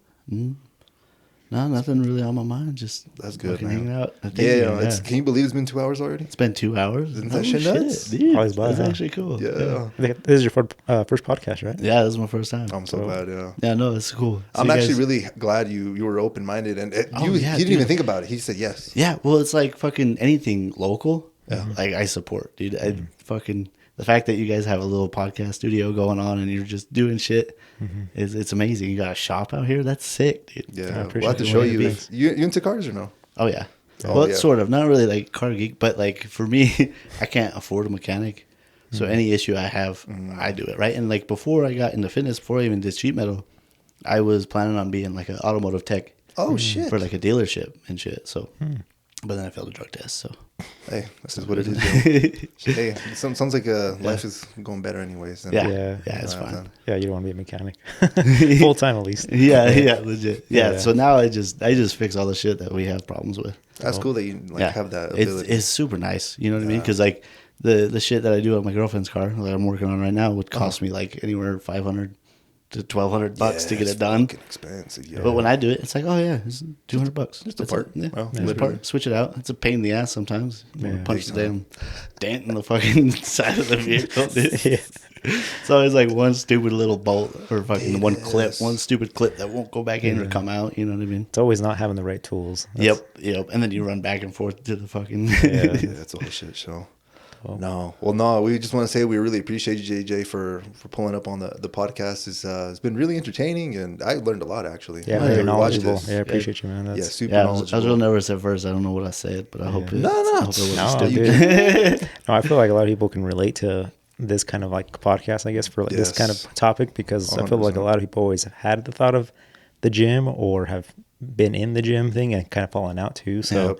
I feel like this can be beneficial for a lot of people. So Yeah, it's your sign to get back in the gym. Yeah, You know. do it. Come see Yeah. me. Yeah, hit him up. Ogden EOS. Look for Look in the JJ. description. If you need his Instagram, hit him up on the DM and Yeah. get something locked in. Yeah, do it. I'm taking clients. I'll take some. See, there you go. Heck yeah. 100%. Alrighty. that's it for me, man. Yeah, that's it for me Hell as yeah. well. Well, thanks everybody for coming, or I guess just watching the podcast or hearing the podcast wherever you hear this. And this has been episode 104, and we'll catch you a lot later. Yeah. Hell yeah. Peace. Thanks, Deuces. guys.